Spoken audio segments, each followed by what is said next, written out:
Hello, everyone, and thank you very much for joining today's traditional Sunday community chat and fundraising stream.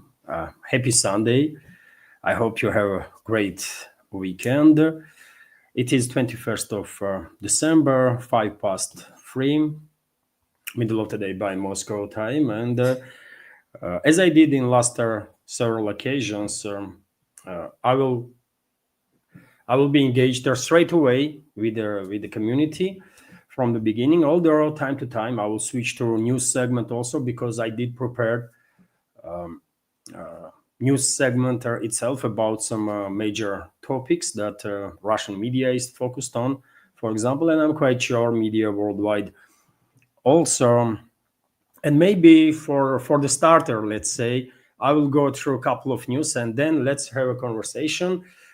I will just remind you, dear friends, there, especially new members of community, if they are, hopefully they are new members and will join also later on. That this is a not just community chat, but also attempt of fundraising on Sundays, so that next week I will have more reasons to be focused on this work. And if you want to donate to this project, if you want to support my work, you can do it through several means under this video on YouTube and Rumble. You can see in the description box, you can see links to my PayPal. It's my wife's PayPal, but nevertheless, that's their account that I use. So it's a PayPal link there, link to Boosty platform that you can use to donate and also to subscribe on the page there on YouTube. That will be great support too. Also, I have a Patreon page here where I'm publishing some extra content or exclusive content for Patreon and Boosty on regular basis. And there is a super chat feature on Rumble, rant feature as it's called there. And in case you are not familiar with my Rumble channel, I will drop right now. I will drop right now link, dear friends, in YouTube chat. And if I didn't forget, I will do the same several more times during the duration of this stream. I will drop just a sec, dear friends. So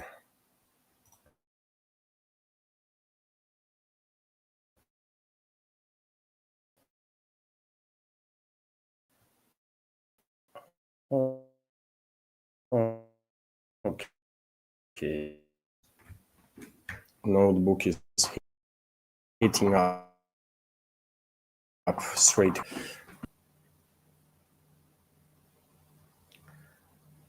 Oh, there is technical issues, by the way.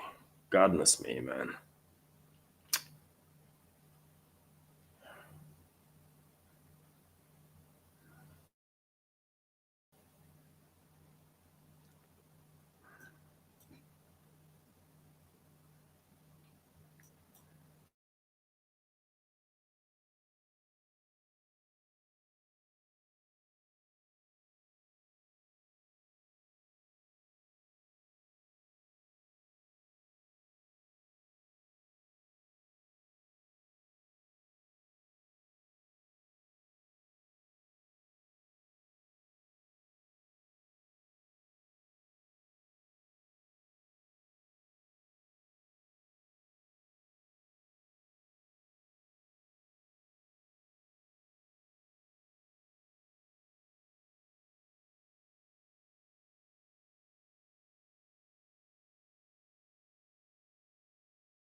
Hopefully, I'm back, dear friends. My apologies for technical issues, but yes, things happen, especially when you are working online. And yes, what can I do, dear friends? My apologies for this technical issues, but nevertheless, let's have a chat. By the way, let's have a conversation. As I said in the beginning, in first couple of minutes while notebook was still working, I have prepared a new segment for you about some major topics. I will go through those news also. Although mainly I will be engaged with the community. Let's have a today stream is for us to just have a exchange of opinions.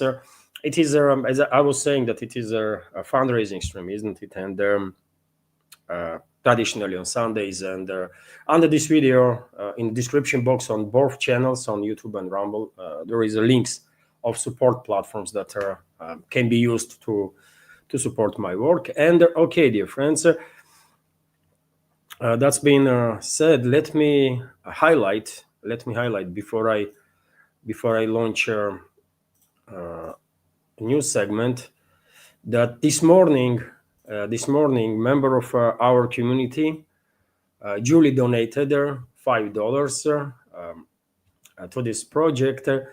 And comment from Julie is to add to their Sunday fundraiser. Thank you very much, Julie, for your support and attention. And also, dear friends, right now, Blorp, member of our community, also donated on Rumble through Super Chat. And let me highlight comment from Blorp. Thank you very much, Blorp, for your super chat on Rumble and $5 donation. And comment from Blorp is towards the new computer. Thank you very much. As soon as I be able to buy new equipment, I will definitely do it. It's necessary. I understand this, but this stuff is expensive, isn't it? And well, when I be in that position, I will definitely update their equipment, notebook, mic, lights and stuff.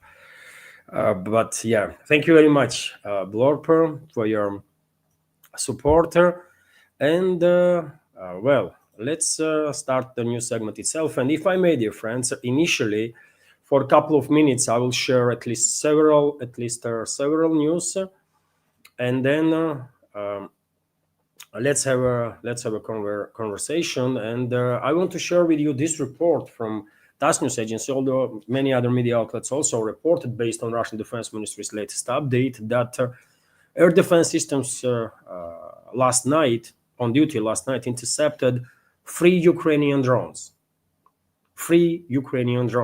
When you last time hear such a low number?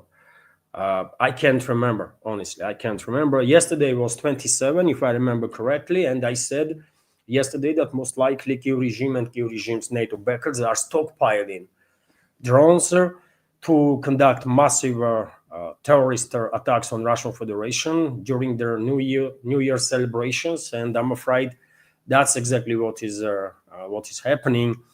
And if I understand this, obviously Russian militaries know this perfectly well, and they will do whatever is possible to make sure that all these terrorist attacks on Russia, long-range strikes, and anything that Kyiv regime and NATO come up with will be dealt by Russian security forces on the highest possible level. But threat is clearly real, because only logical explanation I can come up with why number was so low, 3 drones, when usually it's like in dozens at least, right?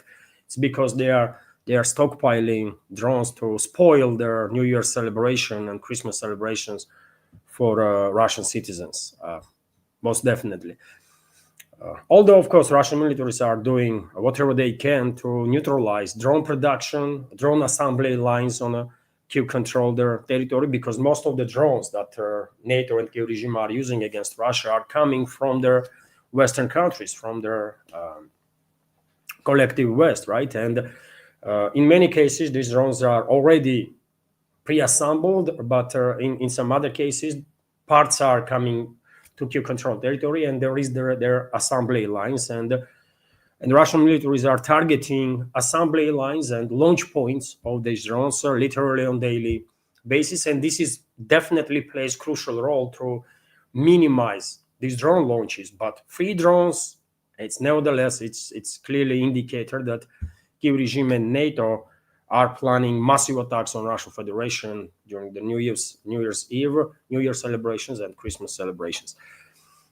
Also, dear friends, I want to share with you this report that Kiev regime's forces made announcement, and this information became available today, this morning, that they have abandoned their southern positions in the Sumy region near their border with the Russian Federation. And earlier there was reports, and I write about it on my Telegram channel. Subscribe if you are not, and also on my Twitter X page.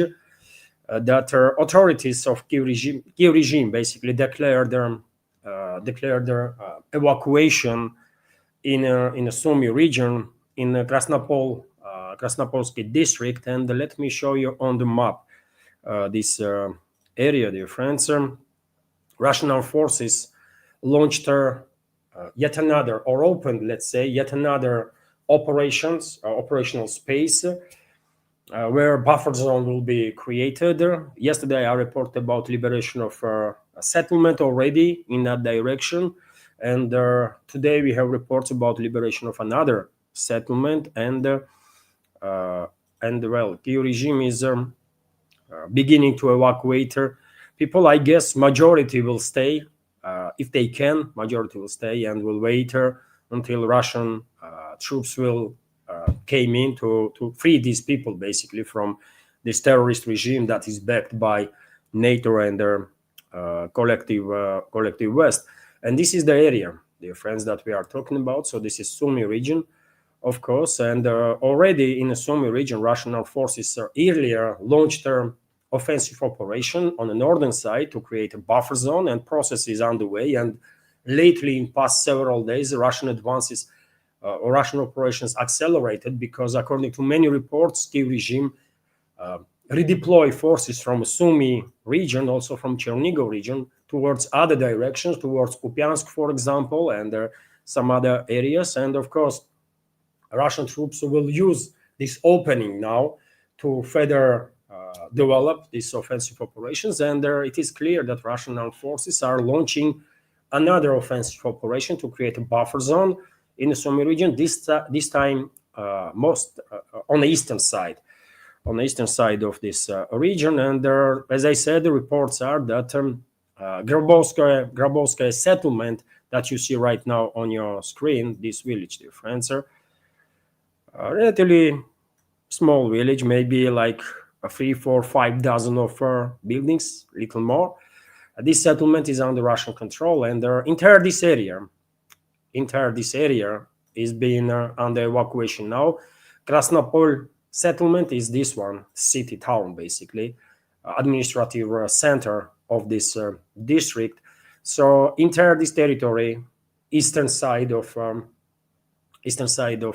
Sumy region is under evacuation now. But yet again, I'm quite sure a majority of local residents, if they have such opportunity, will stay and wait until Russian militaries will arrive. That's been said, dear friends, and I think this is interesting, important developments that are happening on the line of contact. But that's been said, let's have a little conversation now. I will engage with the chatter, and then I will go through some additional news also, and I will start from the beginning.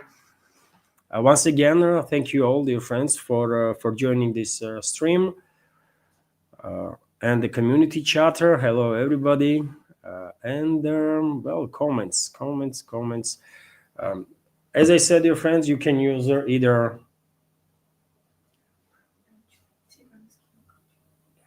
окей.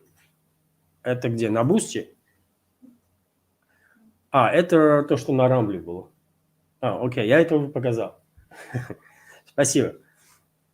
Dota is telling me that there was a super chat on Rumble, but I already highlighted super chat from Blorp. Everybody's helping me, dear friends. Anna is not here right now. She's at work, and usually, she's helping me, isn't it, to make sure that I'm not gonna miss no a super chat or comment or the question or donation from other platforms during the live streams. But yeah, okay.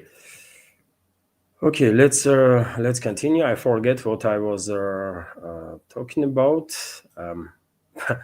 My apologies for that. So yes, thank you all for joining this live stream. Just use please capital Q or capital letters if you want to have a conversation about any topic, really. And of course, you can use these support platforms, obviously, and simultaneously donate to this project. And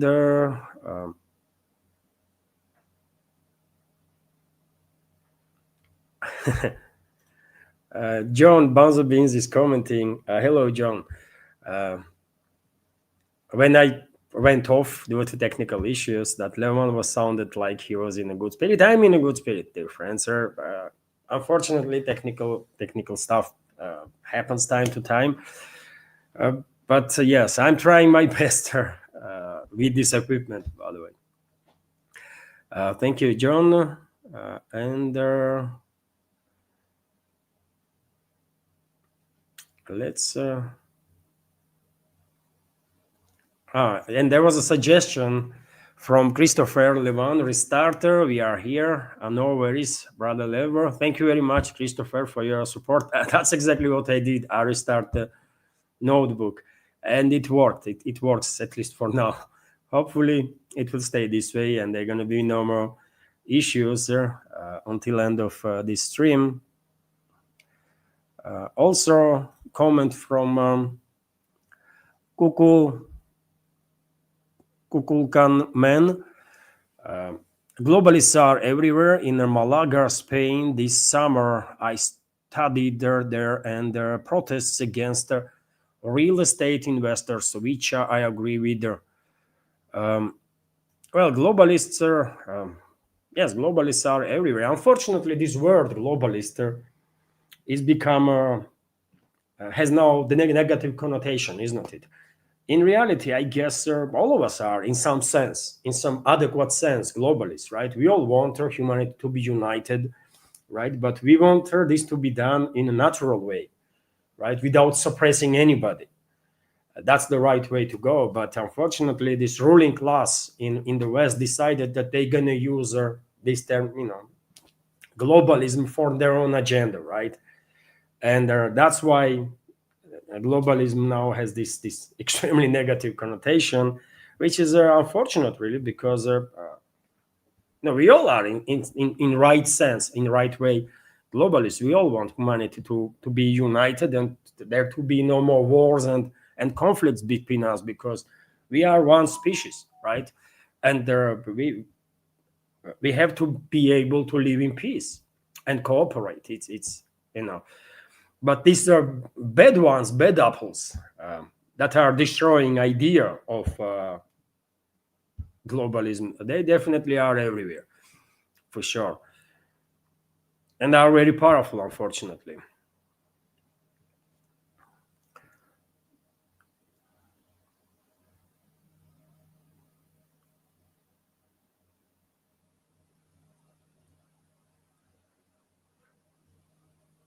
I see a comment from Green 44. If you think you are free, you are wrong. Any politician can put you in jail at whim. Um, uh, well, there is no absolute freedoms, isn't it? This is also true here in post-Soviet area and here in Russia too. We have a say only crazies are actually free because even if you are living in a country where, as long as you behave adequately, not breaking laws, or you are good, right? But still, their system itself is built in ways that are, you know To be completely free, it's like I don't even know what that means, right? Only crazy people probably are absolutely free, because there is always some something that you have to keep in mind, right? And act on certain ways, right?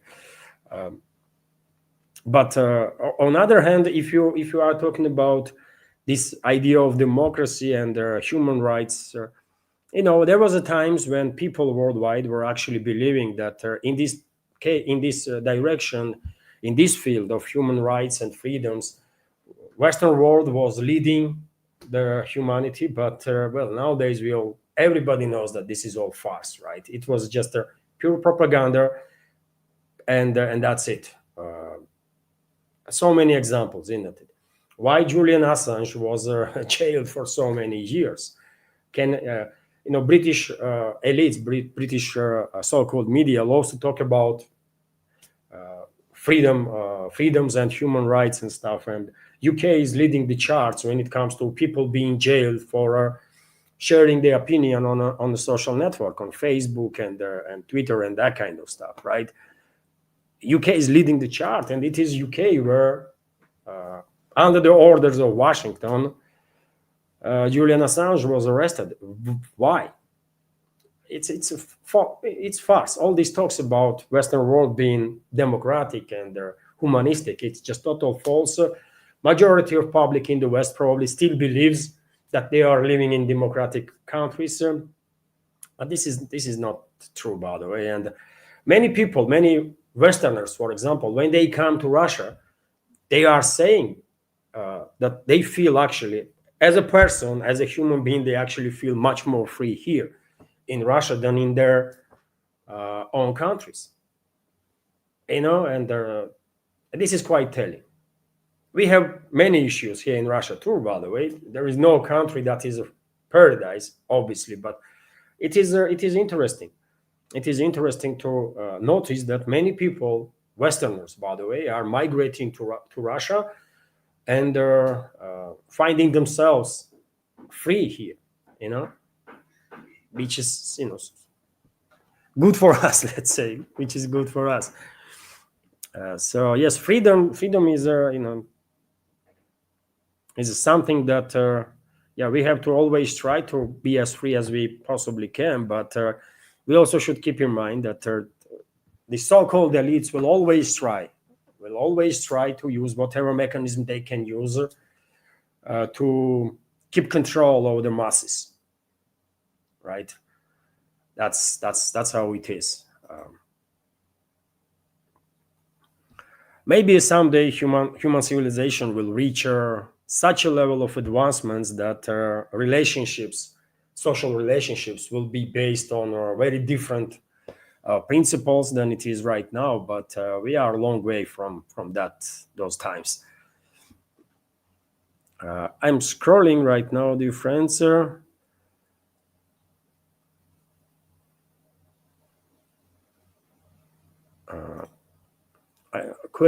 Commentary from Hiron Maysor. UPI payment system is fast and efficient as a payment system. It is available in France, Singapore, UAE, etc. Do you have military training in Russia, just as Jews? Um,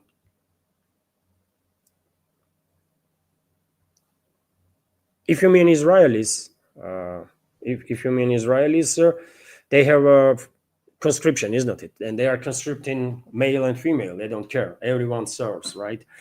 And this is not applies to all Jews.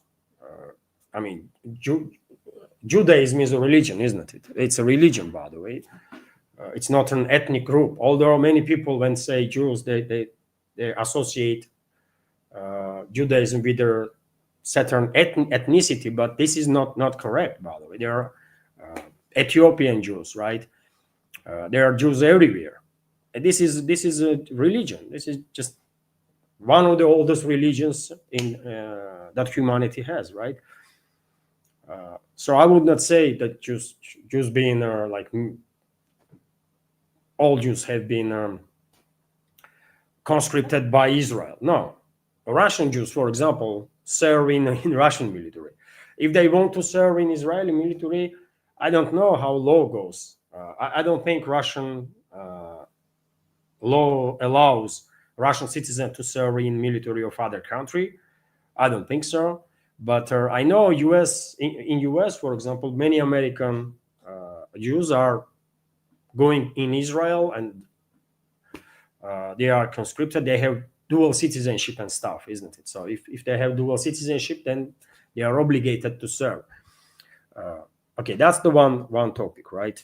So in Israel, there is a conscription of men and women. Here in Russia, there is also conscription, but only young men is conscript, right? From 18 to 27, I believe, right? And it is mandatory. Conscription is mandatory. There are circumstances when young people are not serving, right? But other way, yes, they all serve. Me personally, because I was born in Soviet Union, in Georgian Soviet Socialist Republic, and I was Georgian citizen when Soviet Union collapsed. I became a Georgian citizen initially. I did not serve in the military, although there was a conscription in Georgia too. But I was in university, isn't it? I went to university after school on the faculty of journalism, and in university we had a military section. It was mandatory at the times. Maybe it's still the case nowadays. I don't know, but when I was a student, there was a mandatory studies of military stuff. And when you were finishing university, and these mandatory military studies were lasting for 2 years, I believe, right? And after that, when you will finish university, you will have your diploma and degree, right? And also you will become an officer in reserve. So when I finished the university, I become automatically officer in reserve of Georgian Armed Forces. Although I never took my military document from Defense Ministry, because in Georgia it is not, when you are applying for a job or anything, no one is asking you for this military paper. Here in Russia, you need to have it, and I do have it right now, right? In Russia, but in Georgia, I never really went to take this paper. I was until Georgian regime, until Western-backed terrorist regime of Saakashvili took my citizenship in Georgia. I suppose I was a lieutenant of Georgian armed forces in reserve. That is right. When they took my citizenship, I guess. I'm no, since that very moment, and that happened in 2009, since my citizenship was older, I was no longer reservist also. Then I was stateless person for another like 11 years, by the way. And in 2021, I got Russian citizenship. Russian Federation gave me and my family members Russian citizenship. And based on Russian law, once you get citizenship, all men's, by the way, once you get citizenship, in 2 weeks' time, you have to go in a military recruitment office and tell them that you become citizen, so that they will make paperwork for you and they will issue for you this military paper. Because in case of mobilization and this and that, of course, you are now citizen of Russia, so you have not just rights and the freedoms that comes with the citizenship, but also obligations. And now I am reservist in Russia for Russian army. And if there is a mobilization, large-scale mobilization, of course, I will be called most likely. And if I pass medical exams, then I will serve in a military. So it's conscription here in Russia is mandatory. I talk too much on the matter, but just for a young man, not for a woman, by the way. And conscripts here in Russia do not serve in a zone of special military operation, and the conscripts, Russian conscripts, never served in areas of military hostilities. They always serve deep inside the Russia, doing some stuff, training and everything. But conscripts are not serving in danger zones, right? Once they will finish their conscription time, it's 1 year, right?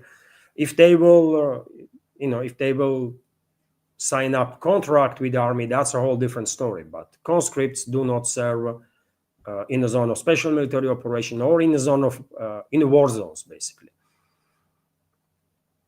I hope I did answer the question.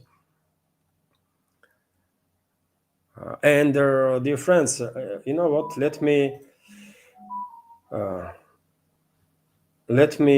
drop. Let me drop.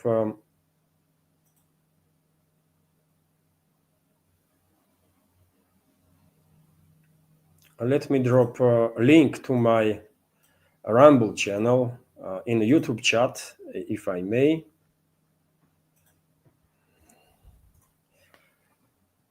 So, and if you have account on Rumble, please subscribe.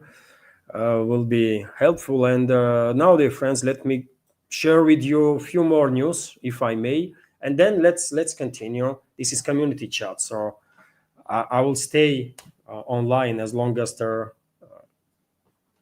you know, and as long as we enjoy the chat, right?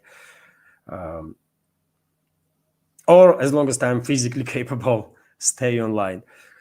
Our record is what, 4 hours, I believe, 4 hours something. So yes, also, the friends, past several days, Kirill Dmitriev, aide of Russian president, was in Miami, conducting U.S., by the way, state of Florida, and he was conducting negotiations with the special envoy of U.S. President Donald Trump and the son-in-law of Donald Trump, Jared Kushner, who is also somehow become a member of the U.S. team that is negotiating with the Russian side in regards to Ukrainian crisis, but not just. I'm quite sure during these talks, sides are discussing many other topics, including possibilities or future possibilities of cooperation in a different fields, right? And well, Dmitriev was asked about impressions of from first round of talks with his American counterparts, and he said that negotiations with Witkoff and Kushner were constructive, which is good. Whatever this means, by the way, it's good. I believe that Dmitriev, Witkoff, and Kushner, they can find some common ground, because these people are people from business, right? They are no politicians. They are business people, and business people always are oriented on topics where they can actually find common ground or make some agreements, right? Reach some agreements and stuff. So I have no doubts that communication between their sides actually is quite constructive. A different question is what will come out of it in terms of policies, and that's a whole different story, obviously. So RDIF CEO Kirill Dmitriev, who is also aide of Russian president, described his talks with the special envoy Steve Witkoff and U.S. presidential son-in-law Jared Kushner in Miami as a constructive. Discussions are proceeding constructively, he told the journalists. The head of the Russian Direct Investment Fund, RDIF, clarified that the settlement of the conflict in Ukraine will continue to be discussed on Sunday. Also, that is today, they will have a second round of talks. And he arrived in Miami yesterday, and it's not just Dmitriev that is in Miami, but also Kiev regime's delegation is there. A delegation from Kiev regime led by Umerov, former defense minister, and also, according to reports in Russian segment of internet, and I guess Western media at least partially also report about it, national security advisors from coalition of willing also are present in Miami, and probably are participating in the talks with their American side together with their Kiev regime's representatives. Very much possible, I think, and European elites are sending their representatives, I guess, to make sure that Kiev regime's delegation will not agree on anything that is not approved by London, first of all. Then, smaller ones, Berlin, Paris, and so on, at Brussels. And there are also interesting developments that, according to reports, including in the Russian segment of media, former Ukrainian Defense Minister Umerov, who is leading Ukrainian delegation, asked FBI to pressure Ukraine's anti-corruption agencies to drop investigations against him. And dear friends, the so-called NABU and SAP anti-corruption institutions in Ukraine that are completely controlled, not like 10%, 20%, completely controlled by the West, primarily by US institutions. Recently, they began operating quite actively against the inner circle of Zelensky. Mindich, for example, known as a wallet of Zelensky, flee Ukraine. There is charges against him. He flee for Israel and is there, I guess, by now.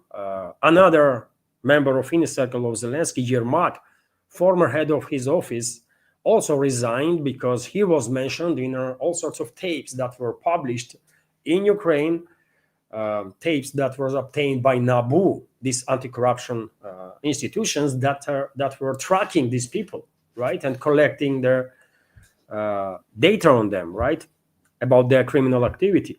So, and Umerov was also mentioned. It's not just Mindich and Yermak, and there were ministers, by the way, that stepped down, isn't it, due to that 100 million scandal connected with their Ukratom or something, with energy sector.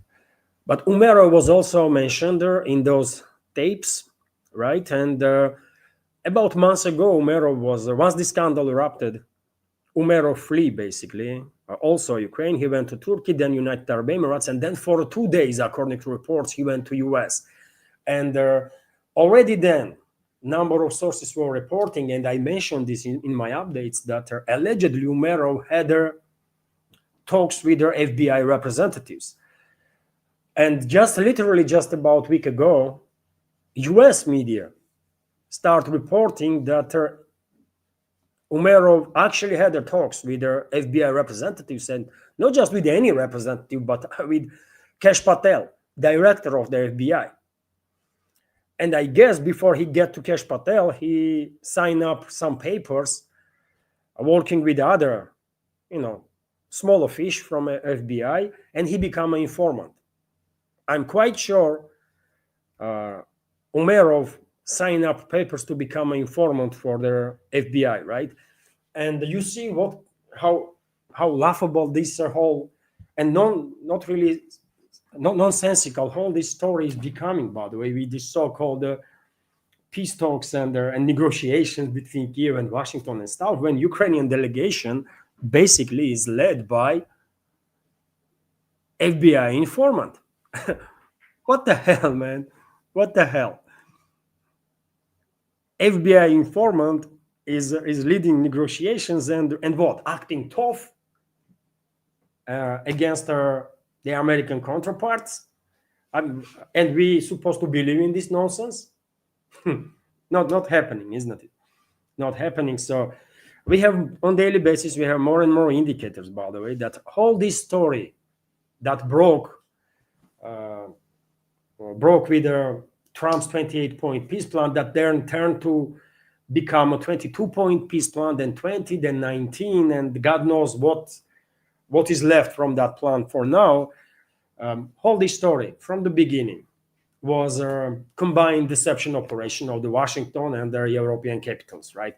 Western ruling class, basically, to mislead Russia, to lure Russia into this nonsensical talks, and maybe to force, as a result, hands of Moscow to agree on temporary measures like a ceasefire. And they are still pushing for this idea, by the way. Zelensky every now and then is mentioning that, well, he's not against elections, and he will also do referendum in regards to some territories and stuff, although he needs ceasefire for that, right? And so they are still pushing this Western ruling class and their puppets in Kyiv regime. They still are pushing for this topic, right, of temporary solutions. But and Moscow is not listening, by the way, are not really paying much attention to this stuff. Russian leadership on many occasions were very clear: we are not interested in the temporary solutions. We need sustainable peace, and to achieve sustainable peace, root causes of this crisis have to be addressed. That's it. I mean, one cannot be any more clear than that, right? So Moscow's position is out there. Everyone knows who is interested, right? And Moscow has no intention to change its positions. Although, just to make sure that Western ruling class not gonna whine about too much, not gonna make too much noise, that Russia is not interested in dialogue and stuff, Moscow is leaving door open for talks. And I guess Dmitriev's visit to Miami is part of that open door policy, kind of, right? Because at this point, I don't think even Dmitriev believes. I don't think even Dmitriev believes that something positive, actually positive, will come out of this whole talks, right? From all this story.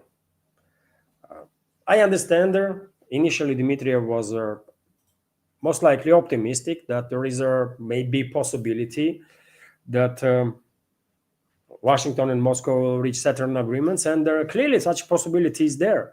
But to realize these possibilities, to implement, to work on opportunities, you need to have decent human beings in charge of U.S.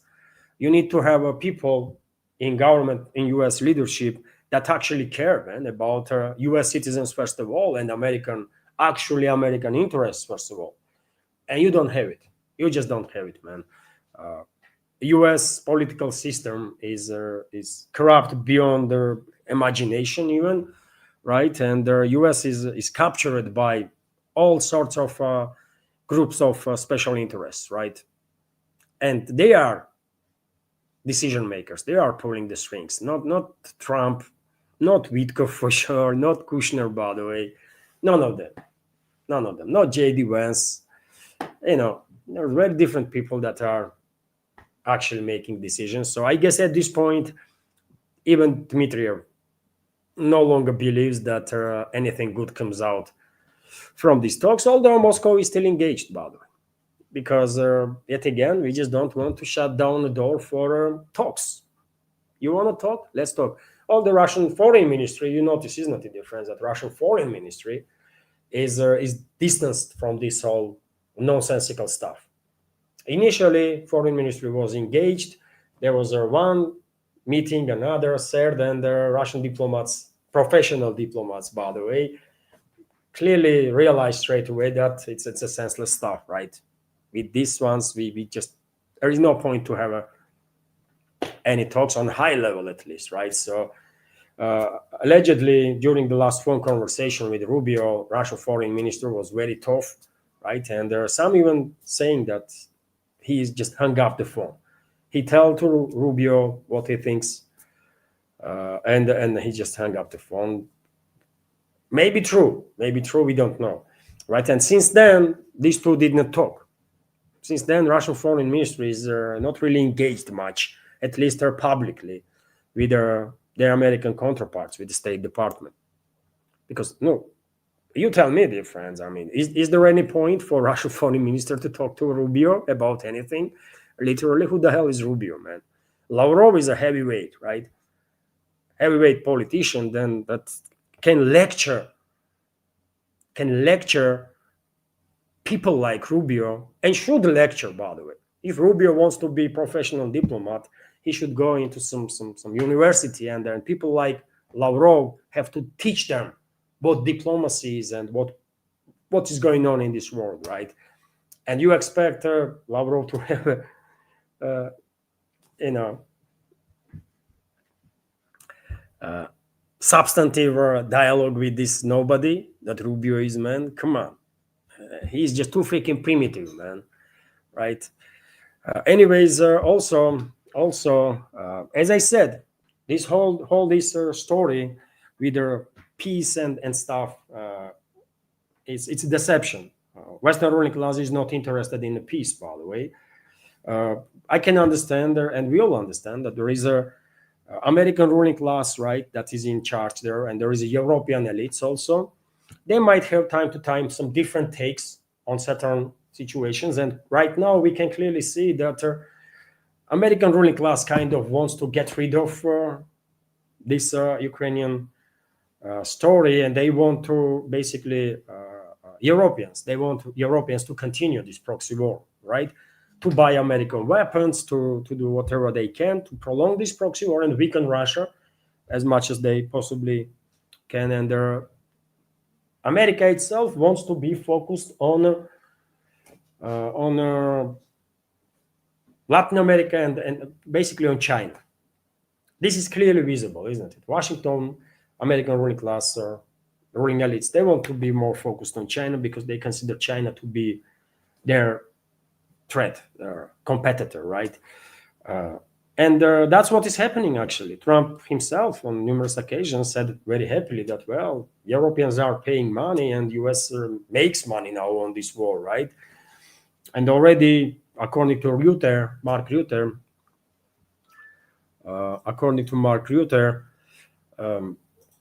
more than 4 billion worth of weapons already been bought by Europeans from US to transfer then this to Kiev regime, right? So they might have these two groups, Americans and Europeans, elites. They might have different takes, different approaches, but nevertheless,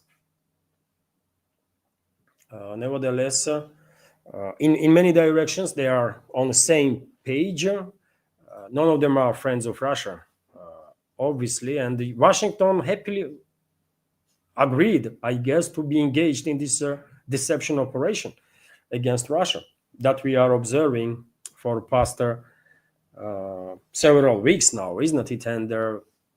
And because there is no trust, even between Western elites, different groups in the Western elites, globalists and globalist control regimes in Europe, globalist control media outlets are constantly intensify their push towards the war, and they're creating new and new narratives to make sure that there always going to be divisions between Moscow and Washington, right? And on this point exactly, we have this report that Reuters, from Reuters, by the way, that US intelligence suspects Russia of seeking to seize the former Soviet territory. According to Reuters' sources, the most recent such a US intelligence report dates back to late September. Sources noted that their intelligence community's assumption has not changed since the start of the Russian special military operation. They also claim that many European leaders agree with these conclusions. Reuters reports that US officials have publicly spoken about the risks of Moscow refusing to reach a compromise agreement on Ukraine. The agency cites Secretary of State Marco Rubio's statement at the press conference on Friday. And this is quote, "I don't know whether Vladimir Putin wants to make a deal or whether he wants to take over the entire country." And basically, Reuters, based on this always sources, isn't it? Unnamed sources, is saying that and pushes the narrative that after, if Washington compromises with Moscow, then Russia not gonna stop. Russia gonna continue right, to occupy all of territory of former Soviet Union, which is crazy, isn't it? Honestly, by the way, even when it comes to Ukraine, by the way, my personal take is that once this conflict will end, there will gonna be no more Ukraine on a political map soon after, at least, right? And I believe Russia will liberate all historical Russian territory, and most importantly, people, by the way, on this territory, right? And that means Russian troops will reach borders of the Western Ukraine and most likely will stop there. And let's make no mistake, Western Ukraine is also historically Russian territory, but due to demographic changes in past several centuries, nowadays majority, maybe even vast majority of people in the Western Ukraine probably will see Russians, even though they themselves, most of them are Russians, but they've been brainwashed so much so that they actually believe that they are now Ukrainians. Not just ethnic Russians, but ethnic Poles, by the way, ethnic Hungarians, many of them, ethnic other ethnic groups. They actually believe that they are this new thing, Ukrainians now, right?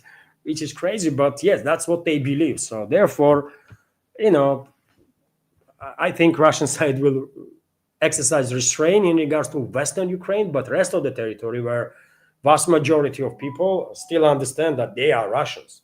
They are Russians. They are part of Russian world, right? Those people will be liberated for sure, and I have no doubts that this is the way to go forward, anyways, right? And that's exactly what is going to happen. When it comes to Western Ukraine, I'm quite sure, even if on initial stages, Western ruling class will create a temporary or some exile, a government of Ukraine in exile or something in the western parts of Ukraine, or maybe even in Poland. Eventually, I believe western parts of this creation of Bolsheviks called Ukraine will be reclaimed there by Poland, Hungary, and Romania. And I did spoke about this stuff so many times. I don't think there is any reason to explain why would they reclaim these territories. It used to be belong them to them some time ago. And so, yes, Reuters, to make sure that there's going to be no, not even a slight chance that Moscow and Washington will actually reach some agreements, or to make sure that there are going to be divisions always, right, between their sides, and to make sure that Western public in general will always be terrified or terrorized with this idea that Russians are coming, by the way. Russians are coming, maybe not today, not tomorrow, but day after tomorrow, they are coming for sure. In order to maintain all these crazy narratives, Reuters is come up with this freaking nonsense, right? That Moscow is seeking to establish control over their former territories, which is crazy, man. Can you imagine if you were Russian, would you want to reclaim, let's say, or occupy, let's say, Baltic Chihuahua states and then deal with them? I mean, honestly, if you were Russian, would you want that? No, you wouldn't. Correct? When it comes to Moldova, by the way, do you think Russia wants to occupy whole of Moldova? No, man. Russia don't want to occupy nothing in Moldova whatsoever. Right? We are talking about the European part now. Let me show you on the map these areas, basically. So,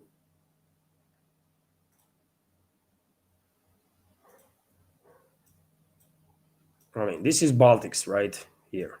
This is Moldova here. When it comes to Moldova, by the way, I said many times before that this republic, this is also artificial creation. Stalin created Moldova, right? He took territory from Romania and create this republic. Once Soviet Union collapsed Transnistria, this part that is painted in orange, this line, this straight line, it's Transnistria, by the way, and I'm quite sure Transnistria will join Russian Federation once Odessa region is liberated by Russian forces. And when it comes to the rest of the territory of Moldova, I said there many times before that society in Moldova are divided. There actually are people in Moldova, maybe half, maybe even more, that think themselves to be Romanians. They don't see themselves as a separate ethnic group like Moldavians or something. No, they see themselves as Romanians. They speak Romanian, right? And they want to be part of Romania. And I think they have every right to reunite with their people that they consider to be their own, right? Those people in Moldova that consider themselves Romanians should reunite with Romania, and there are those territories where majority considers to be themselves to be Romanians. Those territories will join Romania eventually, have no doubts about it. But there are other territories, by the way, including Gagauzia autonomous region, right on the southern eastern side, by the way, this area approximately. There is Gagauzia autonomous region, for example, in Moldova, and Gagauz people, they don't consider themselves to be either Moldavians or the Romanians. They are Gagauz people, right? It's a separate ethnicity there. This is only and quite unique, by the way. All ethnicities are unique, obviously, but Gagauz people, maybe some members of our community don't know that Gagauz people are only Turkic-speaking people that are Christians. Majority of them Orthodox Christians, I believe, right? So this is also something to keep in mind. And obviously, Gagauz people will say no to join Romania. And also, there are a lot of territories outside of Gagauz autonomous region where majority of people considering themselves to be a part of Russian world. And they will most likely vote one time comes in a referendum to join Russian Federation. So Moldova gonna split. Moldova is destined for full-scale disintegration. It is what it is. Man. That's a historical process that cannot be avoided. But it does not mean that Russia wants to occupy Moldova. No, man. It's a people of Moldova that are divided, and some will choose to join Romania, and good luck to those people, man. And I have nothing against them. And there are some people that will choose to join Russian Federation, and they are welcome. That's it, right? That's how it is. When it comes to Baltics, that's a whole different story. If European elites will dare to provoke open confrontation with Russia, if European NATO states will dare to actually provoke or launch open conflict, direct conflict with Russia, in that case, obviously, Moscow will and Russian militaries will have no option but to do some changes on local geography in the Baltics, right? Of course, we will have no option but to establish land bridge to Kaliningrad region that is isolated right now by hostile nations, Lithuania on one side and Poland on another side. And hostile nations are, I'm talking about states, by the way. I'm not talking about peoples, right? Although ethnic Poles and ethnic Lithuanians hate us anyways, right? Let's be real here. Very many, I would not say majority, but most likely majority hates us for no reason, by the way. If you ask them, you hate Russians, right? I know there is a blogger, Levan Gudadze. Huh? He is a Russian citizen, so you hate him too. Did he do anything against you? I mean, did he give you any reason to hate him? And what they gonna say? What they gonna say, man? Or what Russia did bad, generally speaking, what Russia as a state did bad to them? You know? Soviet Union collapsed 30 years ago. If Russia wanted to harm them, well, probably will manage to do so, isn't it? But did Russia harm either Poland or Lithuania or Latvia or Estonia, by the way? No, Russia didn't. But they still hate us. Okay, by the way, it's their issue, their problem. But if Europeans will dare to create problems for Russia, if European elites will launch an open war, I'm quite sure Moscow will have no option but to secure access to Baltics, and that will require certain actions in a region. in the Gulf of Finland, for example, and as I said also in regards to land bridge from Belarus to Kaliningrad, right? So geography of these Baltic states, Poland, Lithuania, Estonia, potentially even Latvia and the Finland, by the way, might change.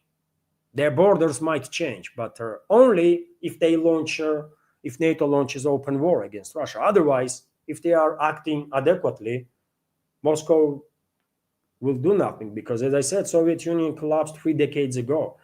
Did Russia attack any of these countries? No, no.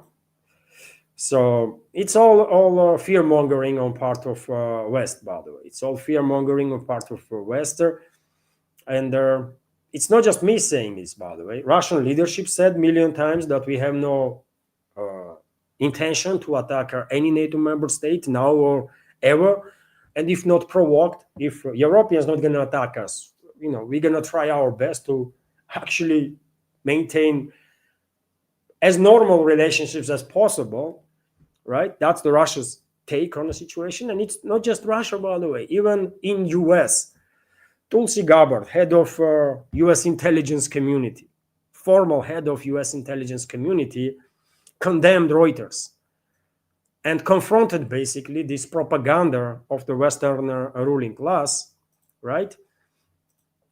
About these fake stories that Russia is planning to attack this and attack that and all this nonsense, right?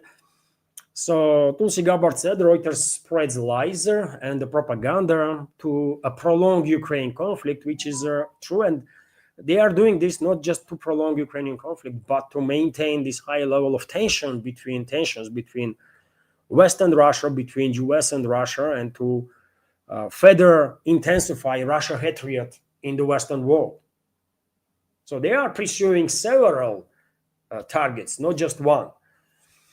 Although prolongation of this proxy war that West is waging against Russia is one of those tasks for sure. And not just for Reuters, but for all the MSM in the West. All of them, by the way, are controlled by globalists and their allies. We know this, isn't it? There is not a single mainstream media outlet in the West, not a single one, that is not controlled directly or indirectly by globalists and their allies. It's just, that's true. That's how it is, man. You cannot argue this. It's just true, right? And let's go through this news that RT is reporting on. For example, that a US Director of National Intelligence, Tulsi Gabbard, has accused the European NATO states of trying to pull Washington into direct confrontation with Russia and slamming Reuters for fomenting hysteria in order to sell war. Russia has rejected claims that it plans to attack EU countries, describing them as warmongering tactics used by Western politicians to justify inflated military budgets. This week, President Vladimir Putin once again dismissed the claims as lies and nonsense. Yet, in a report published on Friday, Reuters claimed that Putin intends to capture all of Ukraine and reclaim parts of Europe that belonged to former Soviet empire, citing anonymous sources allegedly familiar with the US intelligence. And by the way, I already spoke about this European part of former Soviet Union, isn't it? Moldova will undergo disintegration anyways. Moldova is already on a trajectory of that disintegration, and this is happening since the collapse of Soviet Union because Moldova is artificial creation. Moldova never existed before in history, right? It's nonsense. Let's be real here. And there are very many people in Moldova, rightfully so, considering themselves to be Romanians, man. And there are very many people also, and it's like 50-50 split, by the way. And there are very many people that considering themselves to be part of Russian world. And that's normal too. And these people will eventually made up their minds. They will split country, right? This nonsensical entity, Moldova, and some parts will join Romania, other part will most likely join Russian Federation, or will decide to stay independent, and I'm quite sure they will consider themselves to be part of Russian world and Russian allies, right? History will tell us, but this is internal tension, internal processes inside the Moldova. This is happening. Romanian people in Moldova, 50% or something, considering themselves to be Romanians, not because Russia told them this, but because that's how they're considering themselves, right? Based on their traditions, culture, and so on. Another half thinks that they are not Romanians. They don't want to have anything with Romania, right? And this is not because Russia told them, but because they have their own culture, tradition, and they consider themselves to be not part of Romania. Gagos people are Gagos people, right? They consider themselves as Gagos people, right? And they are a significant population that considers themselves to be Russians and part of Russian world. And they will, if they want to, one day they might join Russia. Not because Moscow decided this, but because this is objective, natural, internal processes in this artificial creation of the Stalin that Moldova is, right? And when it comes to Baltics, by the way, I already said, if NATO, if Western ruling class will not provoke direct open war with Russia, there are going to be no issues. But if they will provoke, if they will go ahead with their plans to enter war with Russia, then obviously borders of many, quite a few, let's say this way, quite a few NATO member states will change for good.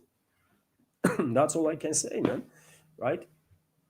But yet again, when this will happen, you know what Western ruling class gonna say? Oh, we were telling you. They're not gonna say that they provoked the war, direct war with Russia. They're not gonna say that. They're not gonna acknowledge it. They're gonna say, oh, we were telling you that Russians are planning to attack this and that. No, Russia was not planning. Russia was preparing to defend itself. If you will provoke open direct confrontation, there is a huge difference there, isn't it? So yes, Tulsi Gabbard, by the way, is also saying that this garbage so-called media in the West cannot be trusted, and Reuters is not any worse or any better than any other so-called media in the West, right? They all are garbage. They're all controlled by globalists and globalist allies. And I know what, dear friends. Let's have a conversation. Let's have a little chat now. And at some point, I will go back to news. And there was a super chat. There was a super chat on Rumble from Banzo Beans, and let me highlight, dear friends, this super chat, and then let's continue conversation on any topic. Dear friends, if you want to use, and there was also a super chat from Dead Reckoning, and of course I will highlight this too on Rumble. If you want to use this super chat feature on Rumble, dear friends, you can do it. I already dropped a couple of times link to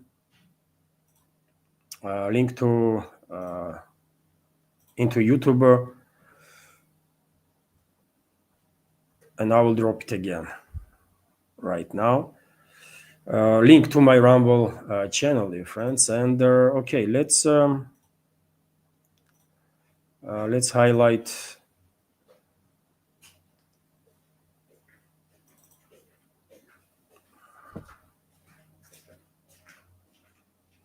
I already highlighted this super chat from Blorp.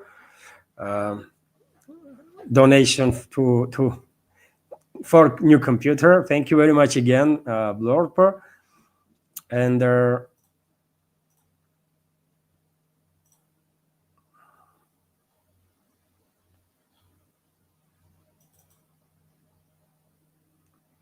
this is a super chat from John, our moderator, Banzo Binza. Could it be that their forces behind the pre-2000 Soviet and Russian corruption have turbocharged the corruption of Western Europe? Could it be that their forces behind their pre-2000 Soviet? You know what? This is a big question, isn't it, John? If you are talking about possibility that there may be this corruption from late Soviet Union, early Russia, and corrupt elements and the corruption itself moved towards the West and corrupted the Western systems too. Uh, yes, most likely there was some influence in this regard, especially in Europe, for sure. U.S. was always corrupt. U.S. political system is a crap, isn't it? I mean, you can literally buy uh, lawmakers, by the way, and this is called lobbyism and stuff. It's insane, isn't it? So U.S. is a different story. U.S. is fundamentally corrupt system. Always had, always was that way, right? Or most of their history of U.S. since the creation. Europe is a bit different. Europe was, I believe, and maybe I'm wrong on that difference, but I think some 40, 50 years ago, Europe was far less corrupt than it is right now. European political systems or economical systems were far less corrupt than it is now. And I think corruption, the generation basically of Europe has started simultaneously basically with the increase of corruption. And starting point, if someone will do some studies on that, I mean, you are touching on some very interesting subject, isn't it, John?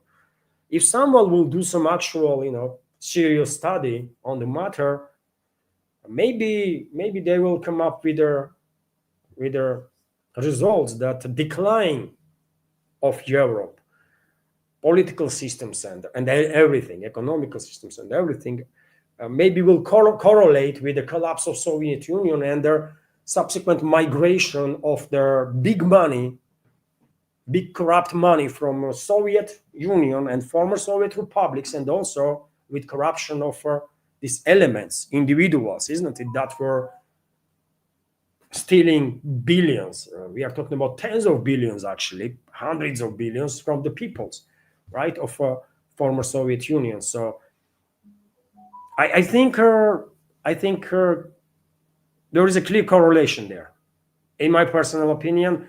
Obviously, I have not done study on the issue, but I think it just makes sense. It's logical that once Soviet Union collapsed, certain groups used the opportunity position they had in former Soviet republics, and they start robbing people big time, right?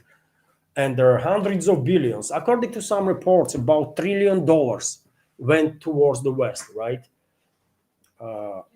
From a former Soviet republic. Okay, thank you. Спасибо. So, according to some reports that I see, by the way, Soviet republics, including Russia, I mean, were robbed for more than $1 trillion, which is crazy. And $1 trillion, by the way, 20 years ago were a very different trillion than it is right now. Dollar is losing its significance, isn't it? And from this trillion plus, significant part went to US, obviously, because US was leading this, and US corrupted, by the way. US was leading this corruption in former Soviet republics. US sent its representatives, and they play a crucial role in robbing their republics, right, and peoples. That happened here in Russia too during the Yeltsin presidency, when entire multi-billion enterprises were sold or captured by certain criminal gangs, elements that they then become oligarchs, and most of them flee actually afterwards Russia. All these processes were led by US experts, and even Russian president at one point said that during the Yeltsin, US had its representatives almost in every ministry, in every department. So US was leading, actually orchestrating this massive robbing of the peoples of the Soviet Union, including Russia, right? So huge amounts of money went to the Western. Then this most most of these corrupt elements, criminals basically, also went to the West, and I guess they had influenced the Western political culture, political systems, especially in Europe. As I said, US was always corrupt, uh, but uh, but Europe was little different. But it's Western US maybe nowadays. In US, they are at least not pretending that they are corrupt. But in Europe, they love to talk about some morality and this and that, and they are freaking filthy corrupt, man. These officials, right? And system itself is just trash. So you are on point, John, and I think it definitely worth to do some study, maybe documentary will do. It's I mean, clearly this is a good point that you are mentioning here. It must be correlation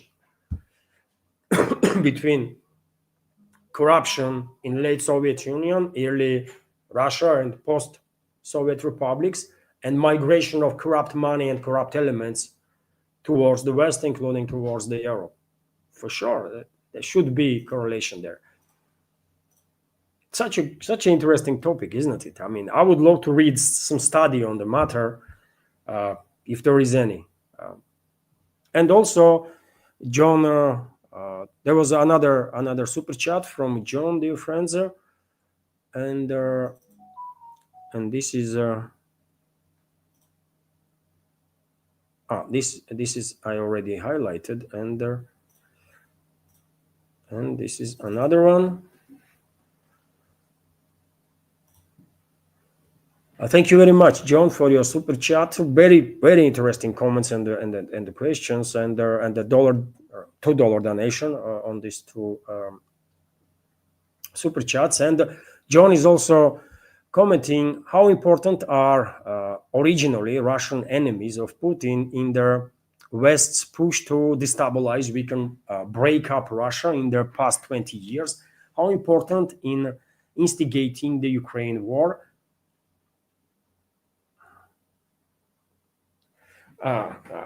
In this case, you are talking about these Western assets, isn't it? That mostly flee Russian Federation, assets that are dating back their power exactly towards the late Soviet Union, early years of the independent Russia when Yeltsin was a president, isn't it? And well, during the Yeltsin's times, those Western assets, by the way, were very powerful, very powerful. They were controlling the country. They were leading the charge of this robbery that Russia went through, right? Mass robbery that U.S. orchestrated through these criminal elements. You know what? Once Putin became in power, of course, it takes number of years for Putin to become strong enough, to feel strong enough, right? Because Russia is a complex country, John. It's a massive country. So many republics, by the way, so many regions, so many local elites and federal elites on the federal level and stuff. And of course, it did took quite a number of years for Putin to feel strong enough position to actually confront all these different groups, right? Most of whom were related to the West, and their power, their main power source was not really money, but Western assistance, right? Western backing. But at some point, Putin decided that yes, he's in a position now to actually take care of these oligarchs, right? And he did. And maybe they were not as powerful as they would love to present in the West, right? Same Khodorkovsky, for example, that is guilty of death of numerous people, by the way, right? This Khodorkovsky, the criminal, by the way, the scum of humanity. Medinsky, another scum of humanity, and a number of others, right? Names that you constantly hear in the West, because they are Western assets. Some of them already killed by MI6. For example, Berezovsky, Patarkatshvili, MI6 was actively using them. especially Berezovsky, by the way. And at one point, Berezovsky even wrote a letter to Putin, by the way, for forgiveness. Right? He realized at some point, I guess, that he was used. He was used big time, and maybe he was thinking that he gonna return power with the assistance of the West, with the assistance of London, and become as powerful as he was during the Yeltsin's era. And during the Yeltsin, Berezovsky was probably most powerful oligarch in Russia, by the way. But Putin is not forgiving. Rumors are that Putin is not forgiving treason ever. He might forgive a mistake. He might forgive. That's legends that are circulating, by the way. But Putin is not forgiving treason, right? That's what people say. That's what rumors are. And even though he received this letter from Berezovsky, late Berezovsky, when he realized actually that he was used, abused, and and he was asking permission to come back to Russia. He was apologizing in that letter, by the way, short before he was killed by MI6. Although they said he had a heart attack or something, but do you believe in that? He still have enough money to undergo regular medical checkups, right? So I don't think either he or Berezovsky, by the way, another oligarch that was closely affiliated with Berezovsky, he also had a heart attack. Do you believe in that? I don't. But Saakashvili was engaged in some political affairs in Georgia, by the way, and that was the reason why he was taken out by CIA and MI6. But Berezovsky is a bit different story. He was related to Russia, mostly. And Putin did not forgive him. Putin did not forgive him, right? He did not give him no permissions to come back to Russia. He did not accept his apologies, I guess, right? Rightfully so, by the way. I mean, Berezovsky was a scum of humanity, right? Literally filth.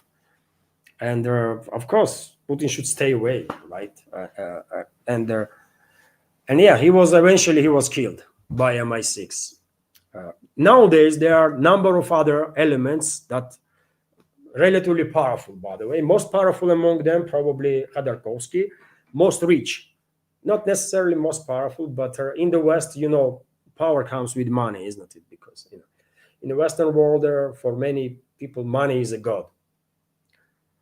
And probably most powerful or influential element is Khodorkovsky.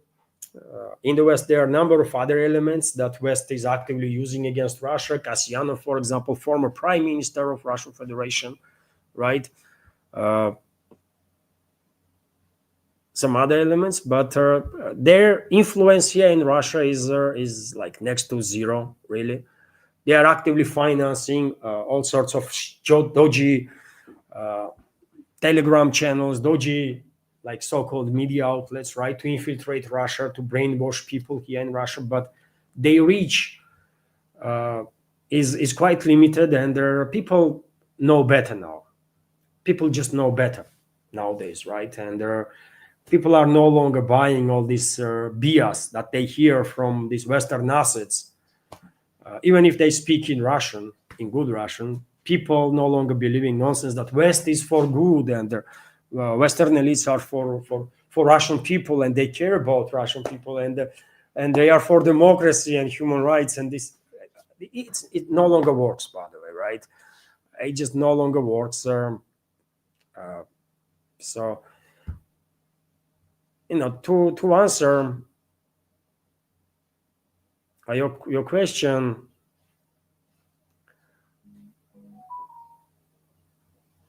I mean, West don't really has any better assets. Thanks God, by the way, that West don't has any better assets than this freaking Khodorkovsky and Kasyanov and other garbage, right? They might have some assets, fifth column inside Russia, but hopefully Russian counterintelligence will deal with that situation, right? And these are not the force. These are not the force that will actually manage to harm Russia nowadays, right? In 90s, times were different, but now those Western assets are nowhere near to a position when they actually can harm Russia big time and divide Russia, destroy Russia under the orders of their Western masters. So they do have some influence. They are using this influence to harm Russia, but scale is not there. They cannot destroy Russia, right? So that's all it is. And I guess Western elites will realize that. Probably already did, and these elements, by the way, will just disappear. Khodorkovsky, Kasyanov, Masyanov, whatever the garbage is in the West, that garbage will disappear even from Western MSM eventually, right? It will take still some time, but process is already underway. They are disappearing, by the way, right? So that's my answer.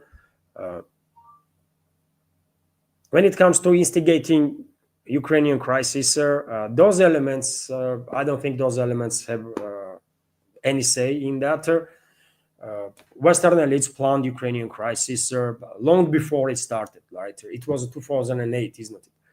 When, I mean, let's go even beyond that. It was 2007 when Russian president went to Munich, isn't it, on the conference, Munich Security Conference, when he made his famous historical speech, I will say, with all the warnings that had become true, but with all the warnings that had become true since then. And in 2008, Western ruling class annulled basically Budapest Memorandum, isn't it? According to which Ukraine is supposed to be neutral, and they all openly invited Ukraine into NATO, and since then, since 2008 and 2014 even, when West conducted the coup d'etat in Kiev, on numerous occasions, Western elites were making statements, high-ranking officials, that Ukraine will 100% join NATO and become NATO member, not just Ukraine, but Georgia, some others, right? And I think this was planned by Western ruling class way before and without any actual participation of these anti-Russian forces that West had as an asset here in Russia, and most of them flee this country now. They are playing some very negative role in terms of, I mean, yet again, they are playing negative role against Russia. They are financing, for example, these terrorist groups that are fighting alongside Kiev regime, Ukrainian Nazis, terrorist groups that are based on Russian nationals, right? There are some brainwashed citizens of Russia that actually went in Ukraine on the Kiev-controlled territory and joined these terrorist organizations, right? That are financed by people like Khodorkovsky and the rest of the garbage, right? Together with the West, because after all, everything in Ukraine financed by the West, right? But those terrorist groups it's an issue. Obviously, it's something that Russian security services are looking at too, and very many members of those terrorist organizations have been destroyed. So we cannot say that these Western-controlled assets are not harming Russia. They do, but their influence is limited. That's what I want to say, and will soon hopefully completely disappear. Thank you, John, once again for your super chat, and there was also super chat, dear friends. Just a sec.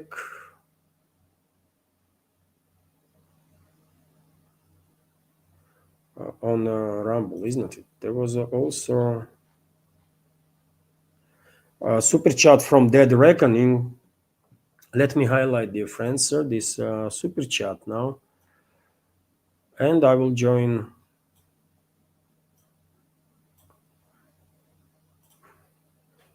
community chat straight away. It's still community chat, isn't it? And I think we are talking about some quite important stuff, you know. I don't think there is that many channels out there that are talking about all this stuff. So this is super chat from Dead Reckoning. Thank you very much, Dead Reckoning, for a super chat on Rumble and $5 donation. And their comment from Dead Reckoning is, what percentage chance do you think open war with Europe will occur next year? They keep saying they are going to send troops to Ukraine. Thank you very much, Dead Reckoning, for your a very important question. This is very important topic, isn't it? This is fundamental topic also, and I'm afraid Viktor Orban, Prime Minister of Hungary, and Russian Defense Minister Belousov are not are making mistake while thinking that Western ruling class will launch war against Russia, open war against Russia by involving European NATO member states by 2030. And dear friends, recently Belousov, Russian defense minister, stated that Europe is prepping basically for a war with Russia for 2030 or by 2030. And Viktor Orban earlier on numerous occasions also said this date, right, 2030, that European regimes are preparing for a war with Russia by 2030. And I think this is I have to disagree. I don't know it's mistake or not. Mistake is a strong word, but I have to disagree with this number, this date, because I think this could be original plan of the Western ruling class, isn't it?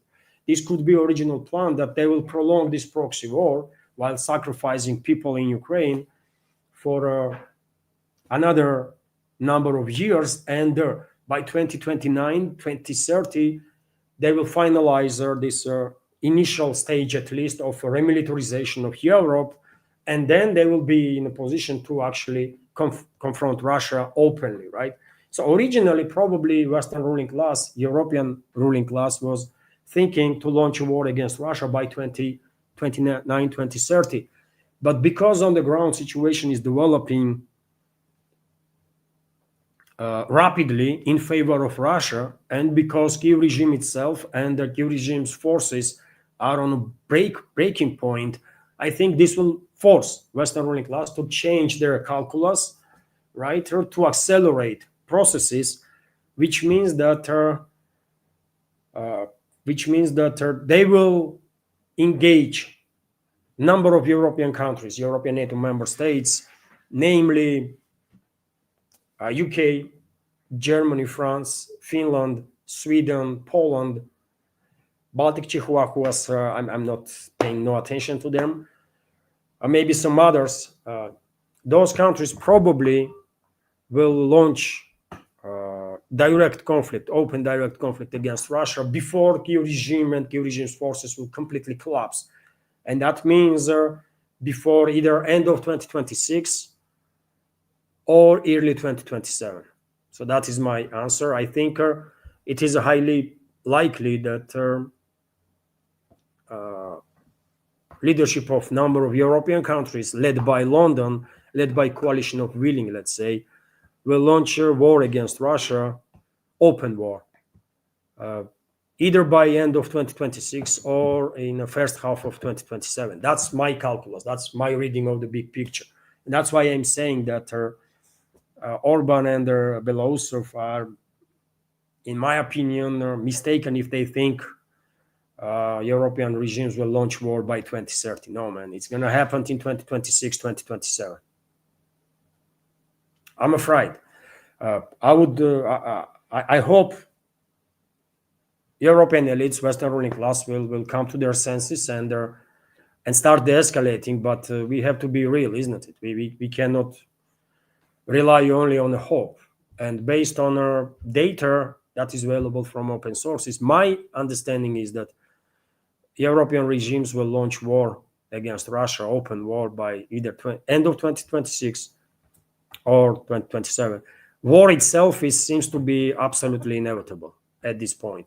Scale of the confrontation is unknown, obviously. We just don't know. Scale is unknown. Hopefully, it will not go nuclear. Hopefully, but there is such a risk too, obviously. But direct clashes between Russia and NATO member states, militaries of the NATO member states, will definitely take place. It seems absolutely inevitable now. Western ruling class is doing everything they can for this. So, you know, that's what I think. End of 2026, maybe even earlier than that, or or first half of 2027. That's the time frame that I think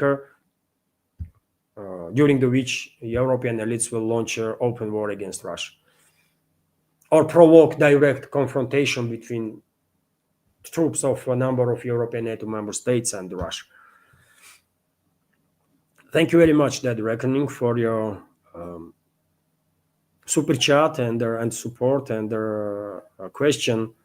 And there was also, dear friends, there was a donation on Boosty. There was donation on Boosty. Let me highlight this donation from Alexander G.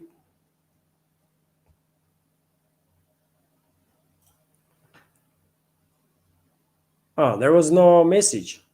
Dodge, was there any message on Boosty? Let me see. Ah, okay, I will.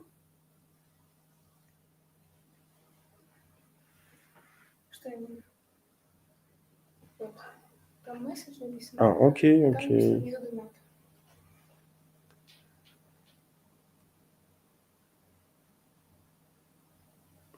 I will check on. Да, там не откроется. Я сейчас это самое здесь открою. Just a sec, dear friends, I will try to open.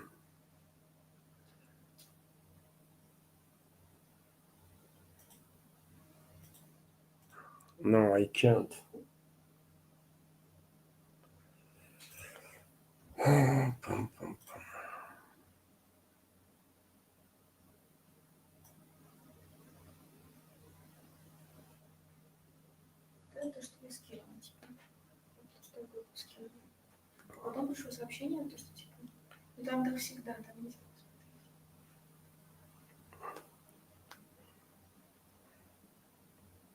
Alexander, I cannot open the page. It shows me that there is a message, but I cannot see a message right now.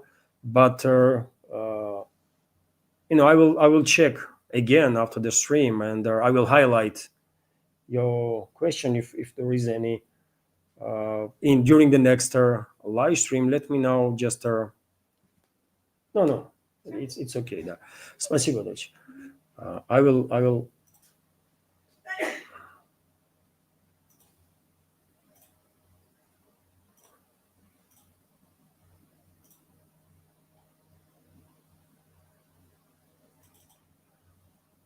So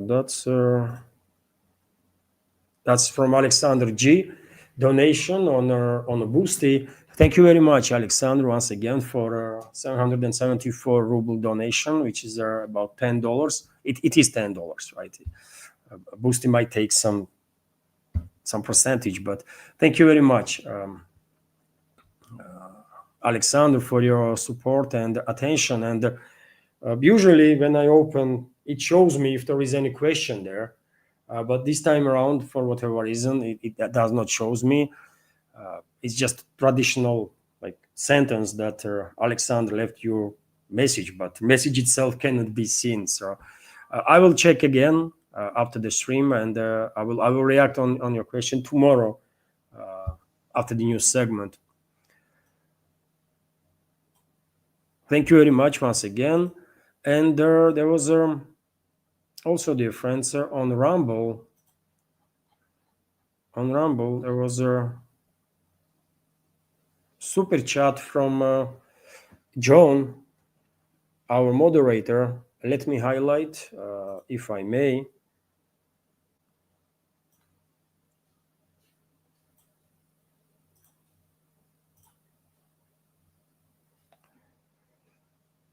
So you see, dear friends, when I'm operating with all this stuff alone, it takes some time to make screenshots and all that stuff. It's a teamwork, obviously. It demands teamwork. So let me highlight now.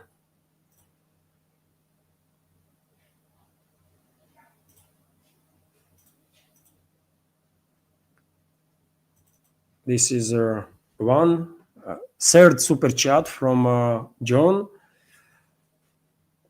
Have you seen the Russian TV show London Grad? Do you recommend watching it? I don't, John. I don't watch TV really, for decades now. And if I see something on internet, okay, I might follow certain programs from TVs if they have pages on internet. But I don't watch TV itself for a very long time. And I have no idea what this show is, Londongrad. Дочь, а ты знаешь Лондонград, такой сериал как есть? Лондонград какой-то сериал. Нет? А, не. So I just don't know, uh, John. So I cannot recommend what I don't know. So thank you for a dollar donation and the super chat. And there is also another super chat from John, and this super chat is fascinating commentary. Thanks, sir. That's thank you very much, John. Thank you.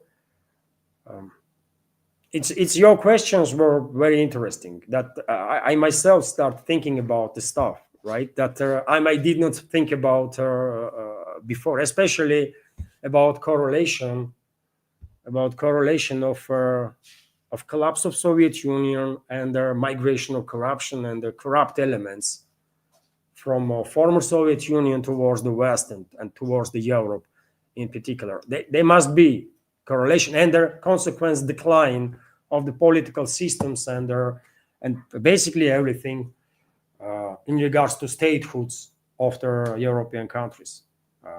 Must be some correlation there. Probably some studies will be done. Maybe someone even did it, but I have not heard nothing about it really. But it's really interesting.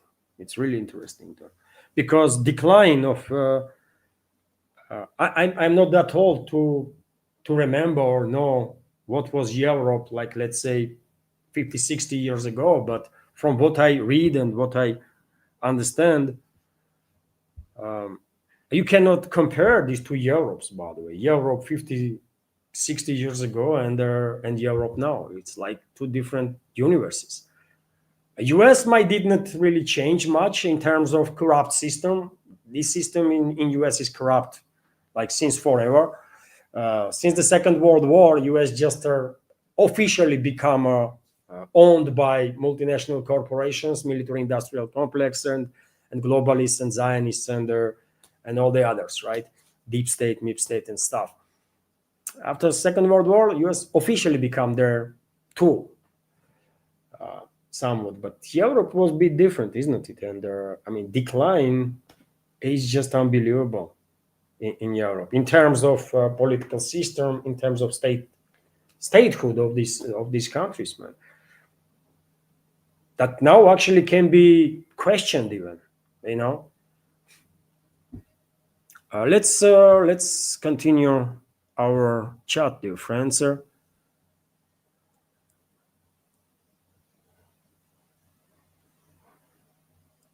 I see a question from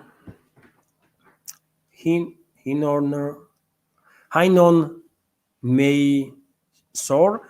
My apologies, dear friends, when I'm mispronouncing your nickname. And the question is, are you located in Russia right now? I am repeating my question. Are you located right now in Russia? Kindly use Upper Unified Payment Interface for payment. It's a fast. I'm gonna take a look at this payment system. If it's if I can use it, then I'll see what I can do. I am in Russia, yes. I'm in Moscow.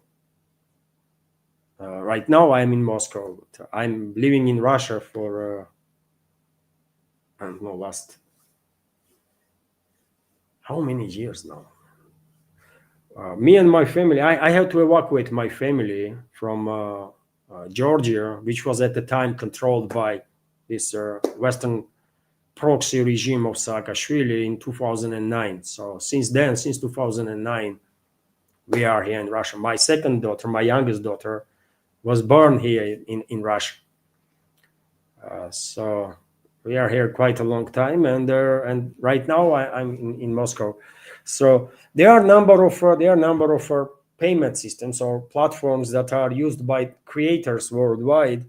But point is, including Buy Me Coffee, one of the most popular ones, right? And in the past, I used to have account on Buy Me Coffee. Then they blocked me at one point. The explanation was that they are taking down my page because I'm located in Russia. That was their explanation, by the way, literally, right? Uh, and uh, uh, and since then, maybe they changed their policy. Could be case. Maybe nowadays, Buy Me Coffee is not taking down pages of the Russian citizens, but they are using Sprite or something. They are using payment system, Sprite it called, or something that is not available neither here in Russia or in Georgia, by the way. If it was available either in Georgia or in Russia, I would use it, and I would have Buy Me Coffee most likely. But you see, there are certain payment systems that are not operational, neither in Russia or in Georgia, and that's why I don't have a. I only have a few platforms, let's say, that can be used to support my work in this project. But thank you very much once again for additional information.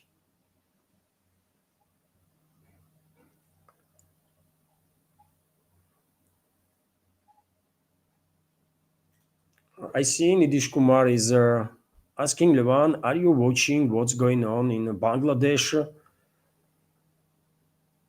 Lately, no, Nidish. Uh, I'm not gonna lie. I did not really pay much attention to developments in Bangladesh. Um, I just don't know what's going on there. I don't think anything good is going on there. After a coup d'état in Bangladesh, I don't think anything good to be expected from the republic until some adequate people will not be in charge again. But I guess something extreme had happened or still happening, and that's why you are asking.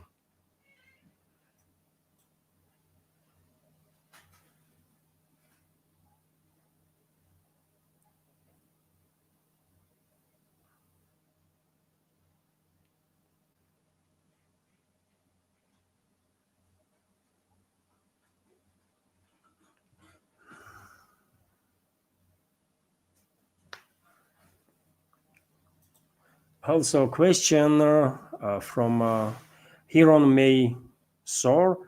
Can you join bureaucracy in Georgia, Russia after certain time, getting expertise on certain subjects such as physics, journalism, mathematics, engineering? You are asking me to if I can become part of Georgian bureaucracy? No, man. Uh, no, Georgia is not safe for me or for my family. I will say, as long as there are elements that were involved in a criminal activity against me and my family during the Saakashvili's regime are still in charge there, and some of them are still on high-ranking officials, high-ranking positions, by the way, especially in security services, right? In you know, and they committed numerous crimes. They committed numerous crimes, by the way, against me personally and against my family, my people that I knew, by the way. And then the you know they will always try to keep this story of mine shut down, right? Um, and I'm, I'm kind of, I try to fight back, right?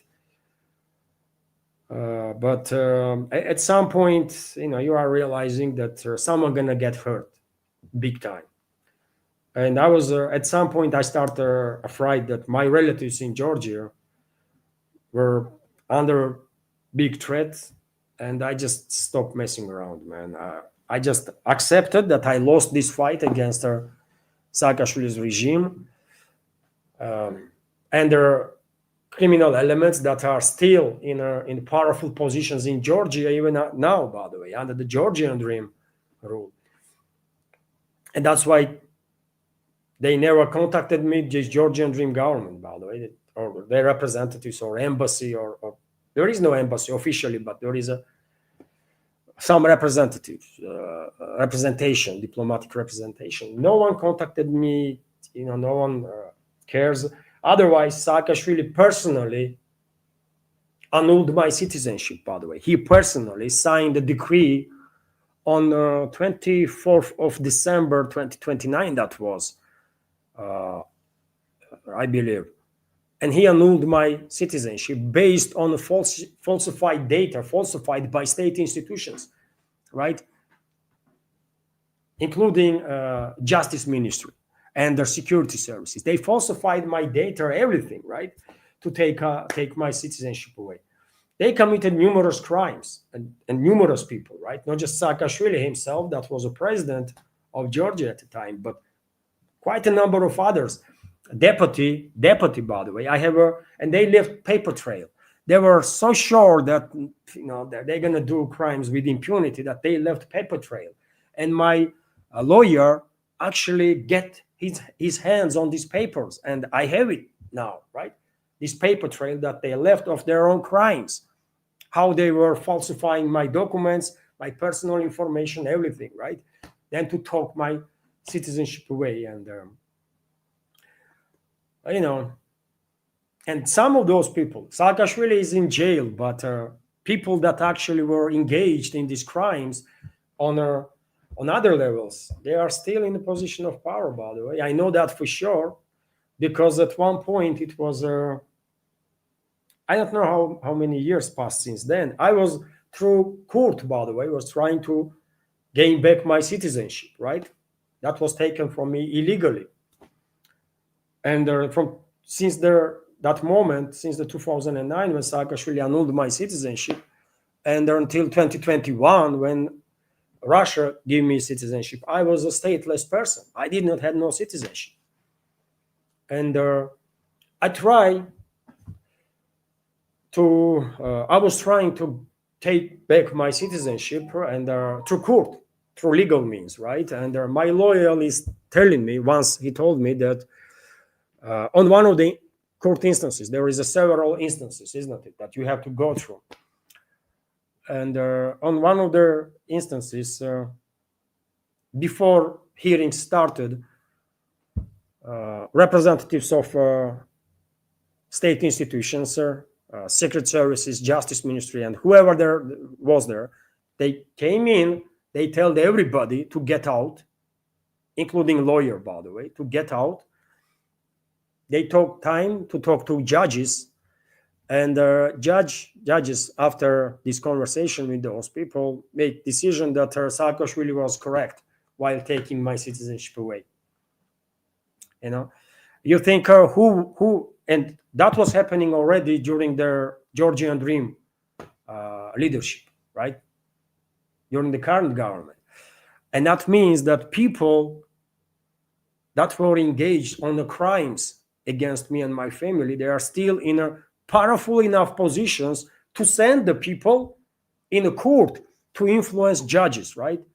To make sure that judge in no circumstances gonna make a right decision and state that I should be given back illegally taken citizenship, right?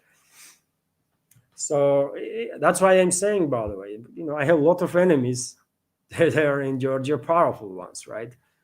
influential ones. And at one point I was actually afraid that they're gonna hurt my relatives in Georgia, and I said, you know what, fuck it, I lost this fight, and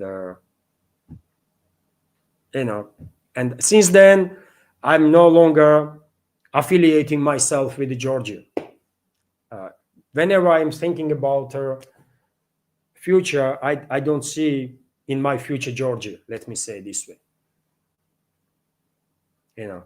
So no, I'm not gonna become a bureaucrat anywhere. By the way, neither in Georgia, neither in Russia, or anywhere else. Uh, and that's the answer, right? So, but thank you for your question. I don't think I was ever asked about possible like work in Georgia as a bureaucrat or something. No, thanks. I've had enough. I've had enough of problems in regards to Georgia, man. I love Georgia. It's a wonderful country, by the way. Wonderful people. Everything is wonderful there. But unfortunately, uh, after the collapse of Soviet Union, as in all the other republics, in Georgia also some criminal, despicable elements gain power, and many of them are still in power, right? And if those people or some of them are your enemies, you better stay away from Georgia because they can do some shit, man. That's why people are telling me that I'm lucky that I'm still alive, and we managed to actually escape relatively unharmed. I mean, we lost everything. We had to start our life here in Russia from literally uh, like clean page, right? With nothing. Uh, but it's better than be dead. Agree?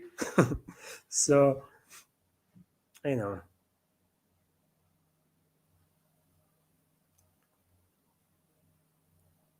let me check. Let me check.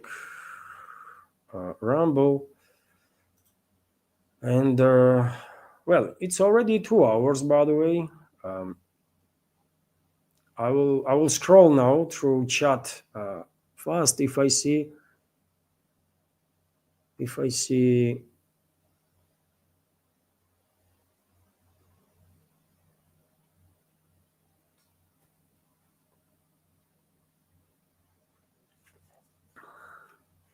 questions. I will of course react on it. Difference, and don't be angry on me if I miss your question. I'm scrolling,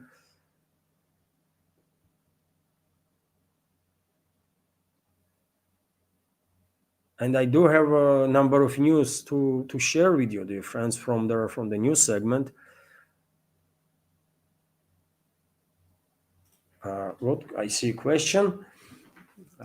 Grim, thank you very much for using capital Q because it makes easier to spot the question.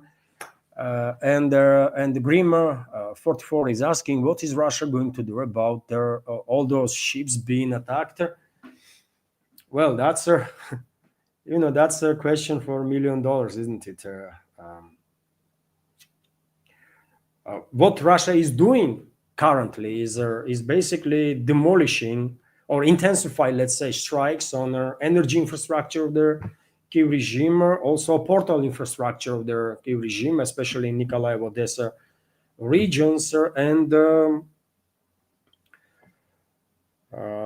that's what is actually happening. That's factual, right? But when it comes to and if Kiev regime and with assistance of NATO member states, first of all, UK continues to attack vessels that are directly or indirectly linked to Russia, if they continue to do these attacks, there probably eventually Russia will make it totally impossible for NATO countries to supply Kiev regime through either Danube River or to Black Sea, right? There will be no portal infrastructure left. There will be nothing to dock to these Western vessels to dock to, right? Everything will be destroyed there and annihilated. When it comes to possible protection of these vessels,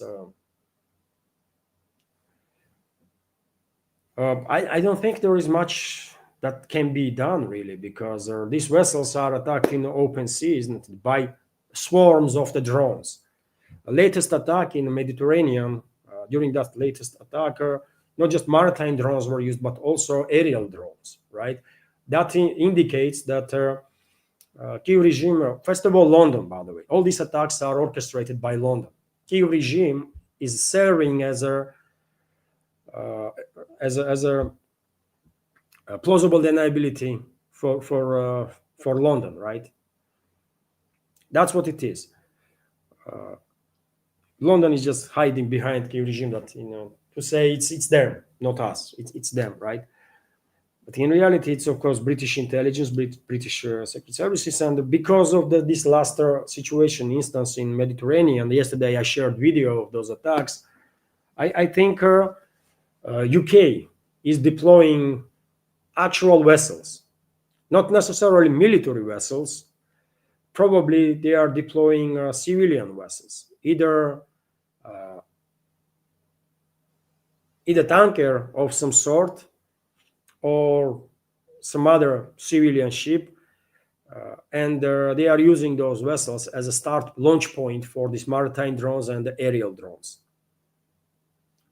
I think that's what is happening, and if this is the case, if Russian intelligence manages to locate these vessels either in the Black Sea or especially in the Mediterranean, potentially in the Baltics, then I guess those vessels will be neutralized, potentially.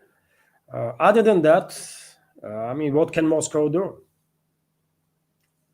I mean, objectively speaking, I mean, what Moscow can do?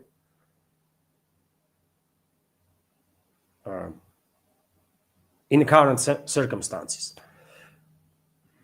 I don't know. I mean, I can come up with some ideas, by the way, but Russian leadership not gonna even think about such a scenario. So therefore, what is the point, right? But in current circumstances, I don't even know what can be done, right? London will continue to attack vessels from the so-called Russian shadow fleet, and they will try to destroy all of them once they will get anywhere close to Russia, right? During their way towards Russia or during their way back. If you notice, most of these tankers are attacked when they were moving allegedly towards the Russian ports, when they were empty. They still are carrying hundreds of tons of fuel for the engines, for their own engines, right? But most of these vessels that were attacked were empty. So I guess at some point Russia will either have to stop using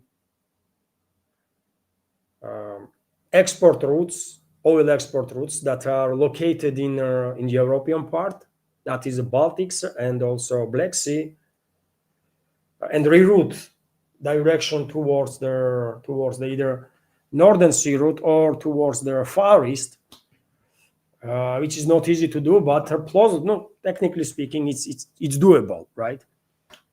Either Russia have to do this, or just I don't know, wait until UK will destroy all the tankers one by one, and they will. By the way, they will target tankers soon in Baltics too. I'm quite sure about it. Soon they will target, after Mediterranean, next attack might be in Baltics.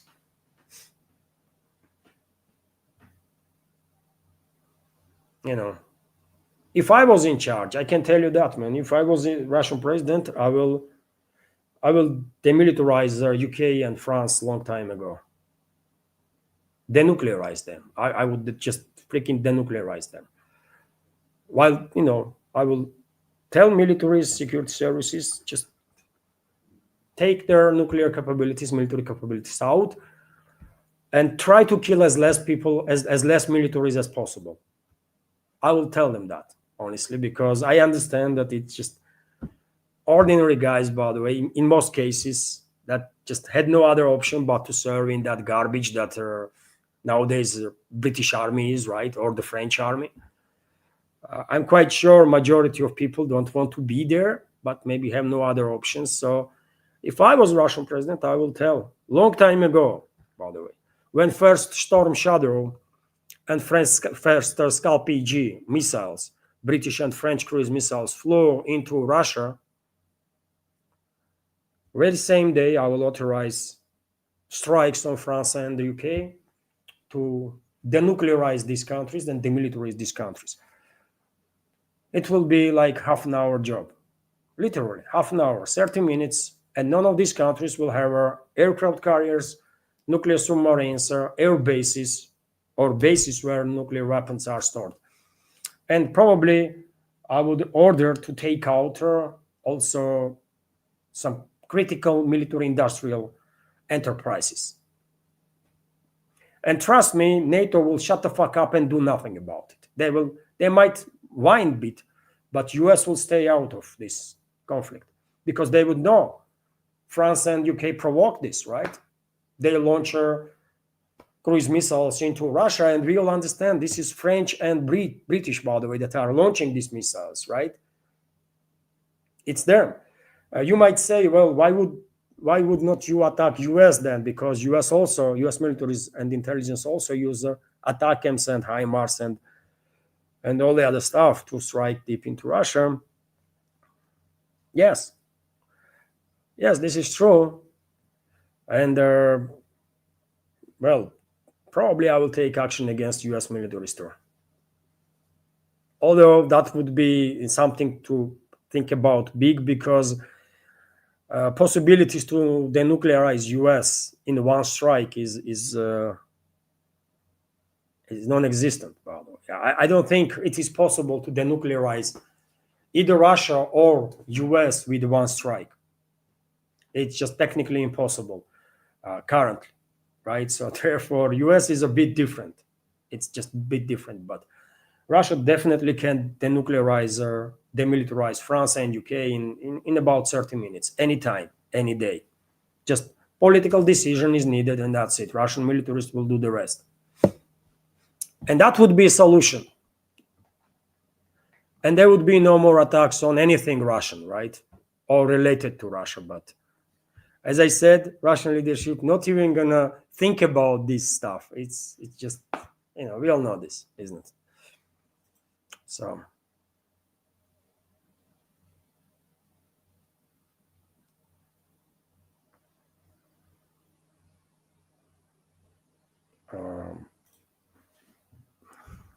George Williams is commenting that Suwalki clash point, Ali, you mean area, isn't it? And Suwalki Gap is different land area that separates Kaliningrad region of the Russian Federation from Belarus. And Suwalki Gap, so-called Suwalki Gap, is located in Poland, right? And if European leadership dares to provoke direct clashes with Russia, I'm quite sure, and I'm quite sure they will, by the way. I have no doubts that either in 2026 or 2027, European leaders, Western ruling class, will provoke open conflict with Russia, and therefore one should understand that geographies of a number of European NATO member states will change significantly. It's just inevitable because Russia will have no option but to retaliate, and retaliate very strongly, for sure. So yes, Suwalki Gap is definitely is a clash point, but also I think there is a theoretical possibility that about Suwalki Gap some political agreements might be reached between Moscow and Warsaw when time comes. For example, Russia may have no issues if Poland will reclaim some 70% of Western Ukraine that used to be part of Poland before Second World War, and in return, Moscow might say, you know what, you have to give us Suwalki Gap. You have to give us land bridge to Kaliningrad region, and Warsaw might agree on that because well, I mean, 70% of Western Ukraine, it's big, man. It's Poland will become probably biggest European country after that. So Suwalki Gap is a minimal price for the such a historical opportunity to first of all reclaim territories that used to be part of Poland, and secondly to actually at one point in the future, but become actually forced to be reckoned with in Europe, right? Poland is not there now. Obviously, they are trying hard. They are investing hard in military, and they are acting tough, right? Warsaw Polish elites they love to act tough, but they are not really relevant at this point. But if they manage to reclaim 70% of Western Ukraine, that will boost morale in Poland. You can imagine how, isn't it? And that will change very many things on European scale, not just on the Polish in terms of Polish history, but on European scale, and that will also fast track conflict between Poland and Germany. But that's something that you know Polish elites should think about before taking any moves, right? Because once Poland will reclaim these former territories from the Ukraine, from the Western Ukraine, Germany will say, "You know what? You get compensation, isn't it? Uh, for land that you lose to Soviet Union, you get compensation as a compensation German land, and so now you get back your territories in East. So give us back our territory." Many Germans gonna say it, man, rightfully so, rightfully so, and this is one of the reasons why I'm saying Germany and Poland are on a trajectory of clash. Number of other European countries also, but Germany and Poland definitely are on a trajectory of clash, and they hate each other. But they literally hate each other, Poles and Germans, man. Right? Not just on level of elites, but on level of people too. And I'm not talking about like everybody, but attitude, general attitude is negative towards each other. But this is case all over the Europe, isn't it? Tell me two European countries that actually have good relationships, man, and no hostilities in the Western Europe, or at least want to be Western European. They all hate each other, man. Let's be real here. They all hate each other, right?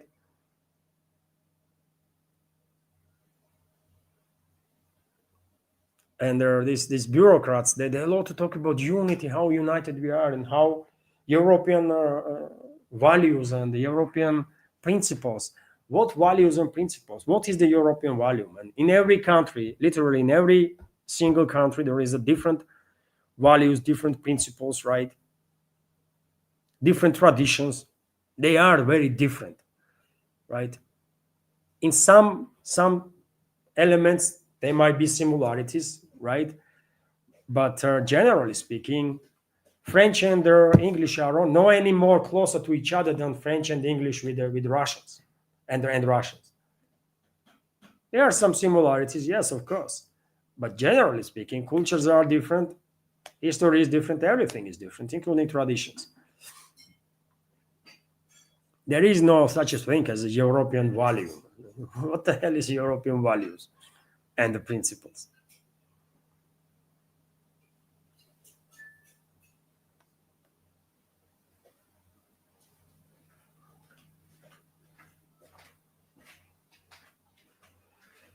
Let me check. Dear friends, I will drop once again a link to in. I dropped a link to my Rumble channel in the chat in YouTube, dear friends. In case you can switch to my Rumble channel if it's convenient enough, and maybe, dear friends, I should go through several news now. I give you a couple of more news. There are some interesting developments, and then let's continue our discussion, isn't it?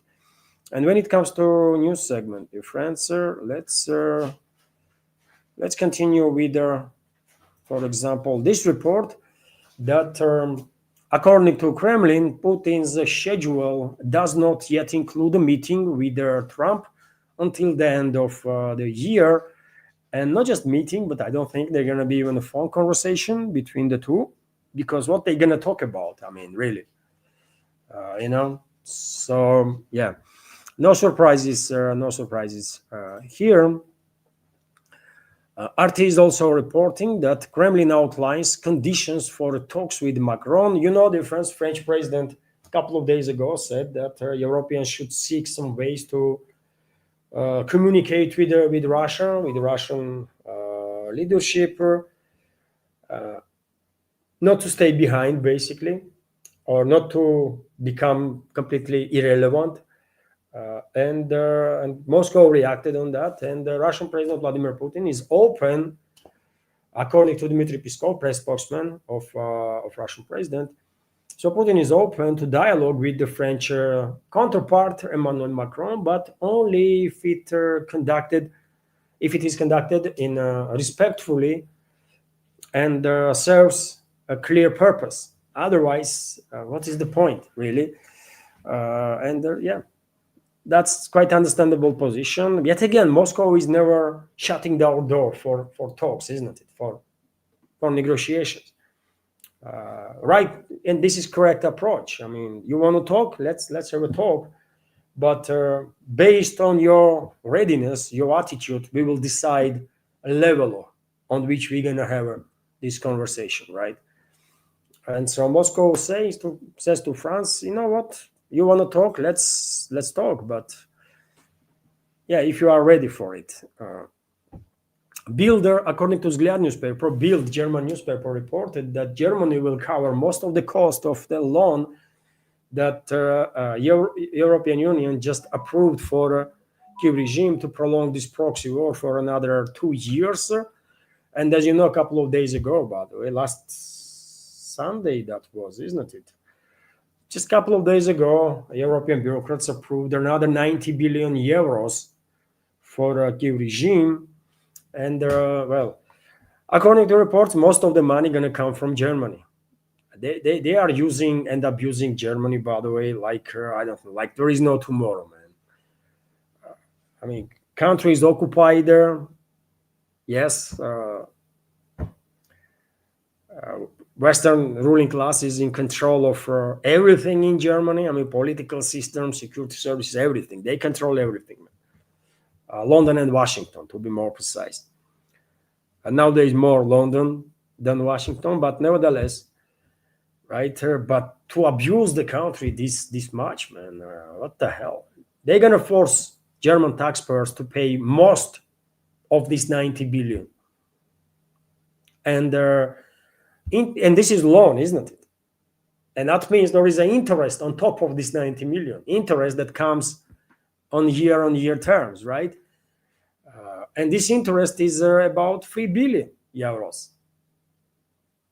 And well, this money also gonna come from European taxpayers, isn't it?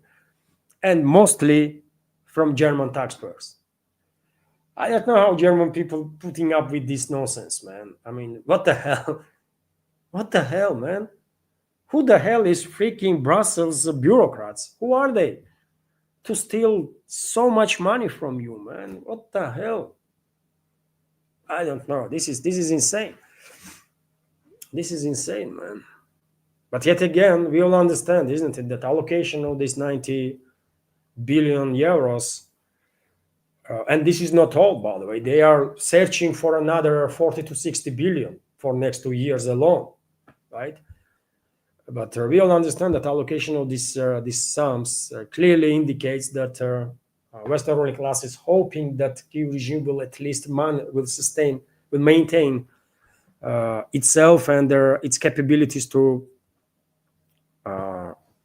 continue this war for next 2 years. For next 2 years, right? And I'm afraid there is still a lot of people left on Kyiv controlled territory that, for whatever reason, did not flee the country that can be forcefully mobilized by Q regime and will be forcefully mobilized by Q regime. Soon, I guess also younger generation from 18 to 25, and then be thrown into tranches. And I'm afraid the Western ruling class will manage to prolong this war at least for another year, maybe year and a half, potentially, right? While sacrificing more and more people from Ukraine. And then, when final collapse of Kiev regime and Kiev regime's forces starts or will approach, European elites will provoke open, direct war against Russia. That's how it's gonna happen. The only question I have at this point is a scale. Scale. Also, by the way, you might be interested, and of course you are interested, because after all, we are all about news and commentary, and we all trying to know better about tomorrow and be prepared as much as possible, isn't it?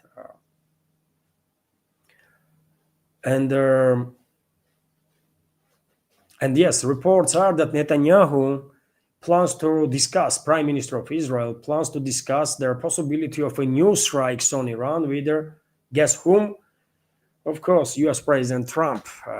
Originally, this was reported by NBC News, citing sources, although since then, many other media outlets are writing about this stuff.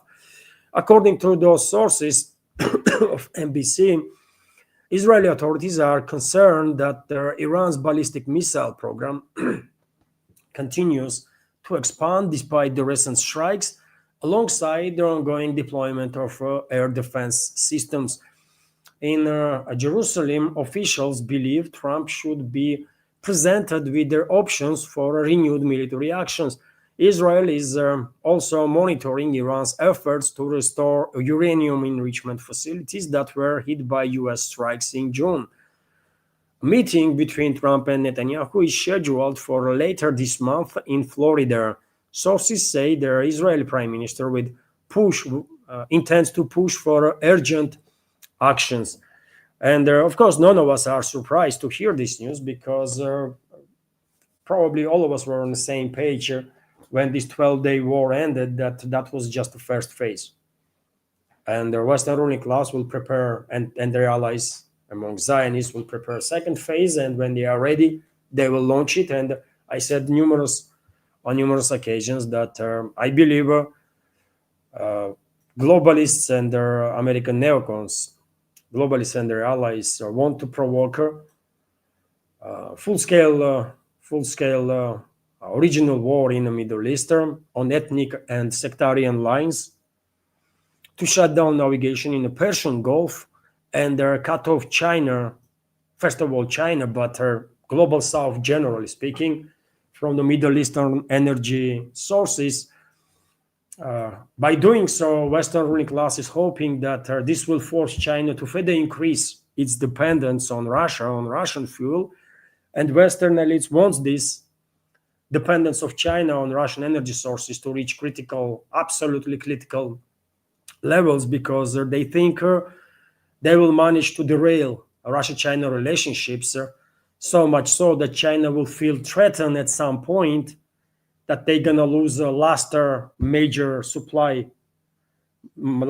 line of energy for its economy. So yes, China might be threatened so much so that Beijing will launch military operation against Russia. That's what Western elites want. That's their game plan, right? Major game plan, by the way. And let's hope they will fail, man. Let's hope they will fail, right? That's why I always say that neither in Russia's interest, neither in Chinese interests, to increase Chinese dependence on Russian energy. Towards some critical levels, because we don't need that. We all understand this, and that's why Russia and China, because with tremendous dependence comes certain weaknesses and vulnerabilities, right, and risks. and we don't need between Russia and China any points of potential serious tensions, right? Or their threats or their misunderstandings. So therefore, Moscow and Beijing are very active in the Middle East, by the way, exactly to make sure that Western ruling class not gonna be able to provoke a regional war, either on a religious or their ethnic lines, right? They are very much focused on that. In India too, plays its positive role through diplomatic means to make sure that Middle East stays, despite all the difficulties or all the trouble that region is facing, mainly due to terrorist activity, criminal activity of the Israel and the collective West. But nevertheless, major countries, Russia, China, India, doing their best to do whatever they can to maintain relevant peace on regional scale there, right? So yes, they are getting ready. They are getting ready, and in the West, by the way, Zionists and their globalist allies, neocon allies, and hopefully they will fail. Hopefully they will fail. Also, another hotspot nowadays is, of course, Caribbean, by the way, and U.S. military boarded another tanker that was transporting Venezuelan oil. This time around, this tanker that was carrying, according to reports, some 2 million barrels of oil for China, by the way, right? This oil was destined for China. And yes, this vessel itself, neither tanker was sanctioned, neither captain of this tanker, neither any other crew member. Everything is perfectly legal, right? But Washington does not give a damn about all this stuff. They send militaries and seize this tanker, and these people now, tanker it's been stolen, oil is being stolen, and their crew members, they're not being released, by the way. So crew, I don't know from which country this crew is even, right? No one knows, with the exception of American militaries, probably, that already questioned them. Probably we will learn later on. But yes, another tanker was stolen by U.S. militaries, by U.S. And yes, I mean, what can I say? What can I say, man? We are step closer towards further escalation in the Caribbean, further escalation between U.S. and China, right? And further divide of the or further isolation of the collective West from the rest of the world. This is just too bad. Obviously, this is just too freaking bad, isn't it? Да, да, я вот сейчас увидел. Да, но я это сказал в начале. Я же написал. Да, я это уже упоминал в начале.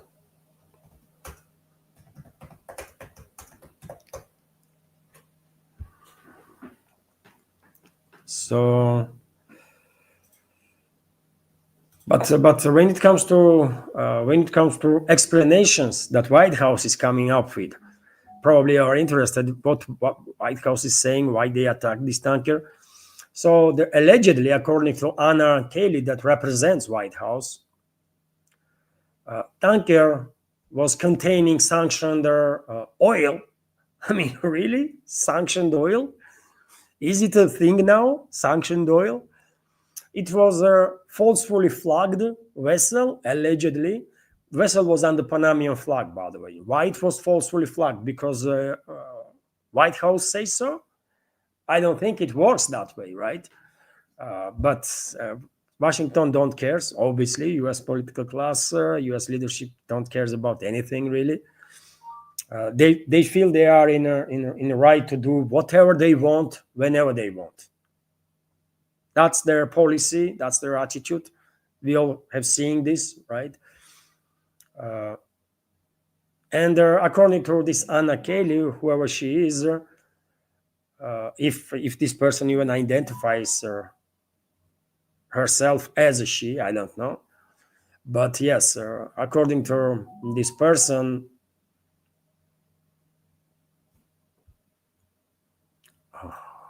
what? Ah, okay, okay. According to this person, by the way, this vessel was from Venezuelan shadow fleet. This is a new thing nowadays, right? New terminology that everybody is using. Well, if Americans don't like anything, it's a shadow something, shadow fleet, shadow this, shadow that, and that gives them opportunity, or they think that gives them a legal means to do some crazy stuff, which is yet again nonsensical. But you know, so pirates of the Caribbean, isn't it? It's such a it's a shameful, man. It's a maybe some Americans think, yeah, we are top guys. You know, American propaganda, internal one too. You know, this Hollywood shit and stuff. But they are tough guys, right? All of them, exceptionals, right? On one hand, and always super tough and stronger than anybody else. So I can imagine that there are very many Americans, citizens there that are love this shit, man. They love when Washington bullies or tries to bully someone else, right? Without thinking about potential consequences, by the way. If they think little more, then they would be terrified. But very many people don't think that deep, right? Maybe they even can't. I don't know. But I'm quite sure very many people in very same US, by the way, well informed part of American society is probably ashamed and horrified because when you are actual nuclear superpower, and when your government acts like that, when they just simply don't give a damn about anything whatsoever, you are realizing that this is dangerous, man.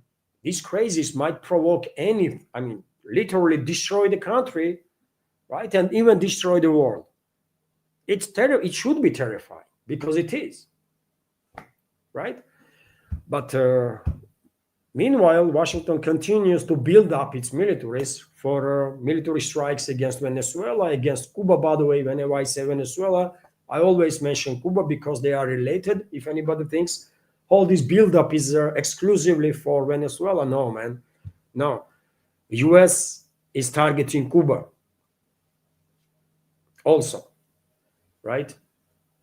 They are using Venezuela for military buildup, and I would not be surprised at all if they will go after Cuba first, even. But they definitely gonna go after Cuba too. They're gonna try. They're gonna try, and they are continuing to build up. And reports are that another bunch of F-35 fighter jets have arrived in Puerto Rico to participate in military operations there. The F-35A fighter jets of the 158th Fighter Squadron of the U.S. National Guard were spotted at the Roosevelt Roads Air Base. Thus, they joined the American Aviation Group in the Caribbean, which is conducting the so-called Operation of Southern Spear, aimed formally against Venezuela, but yet again, the U.S. is building up its forces in the Caribbean against Venezuela, of course, but also against Cuba, potentially against a number of other countries in Latin America that in past decades did manage to gain a little more independence from Washington than some others, right? So escalation continues. Most likely, it's only a matter of time when U.S. will launch direct assault either on Venezuela or on Cuba, by the way, or on both simultaneously. God knows what the hell is going on in the brains of the people that are actually working on these policies and doing this stuff. It's only a matter of time when they will launch military operation, and then we will see what's going to happen. Um, if people of Venezuela, people of Cuba, if people of Latin America are going to fight against recolonization, then I don't think US has any chances at all to conquer them, right? But if people will refuse fight for whatever reason, then US will have relatively easy walk around. That's how I see the situation, right? And US also continues to escalate, of course, with China through other means, not just in Latin America, but also in the global South itself. And well, reports are that Trump demands South Korean blood in a war on China, according to Economist, by the way, Western propaganda outlet, right? So South Korean officials allegedly informed their economist that they will not be allowed to sit out the fight. And Washington is pressuring Seoul to play more active role against China, to become more hostile against China, as Tokyo did, by the way, as Japan did. And you did see massive change in Japanese foreign policy, isn't it, or Japanese policy towards the China, almost straight away once Japan elected first female president or prime minister. Sorry, they don't have presidents, right? They have prime ministers. So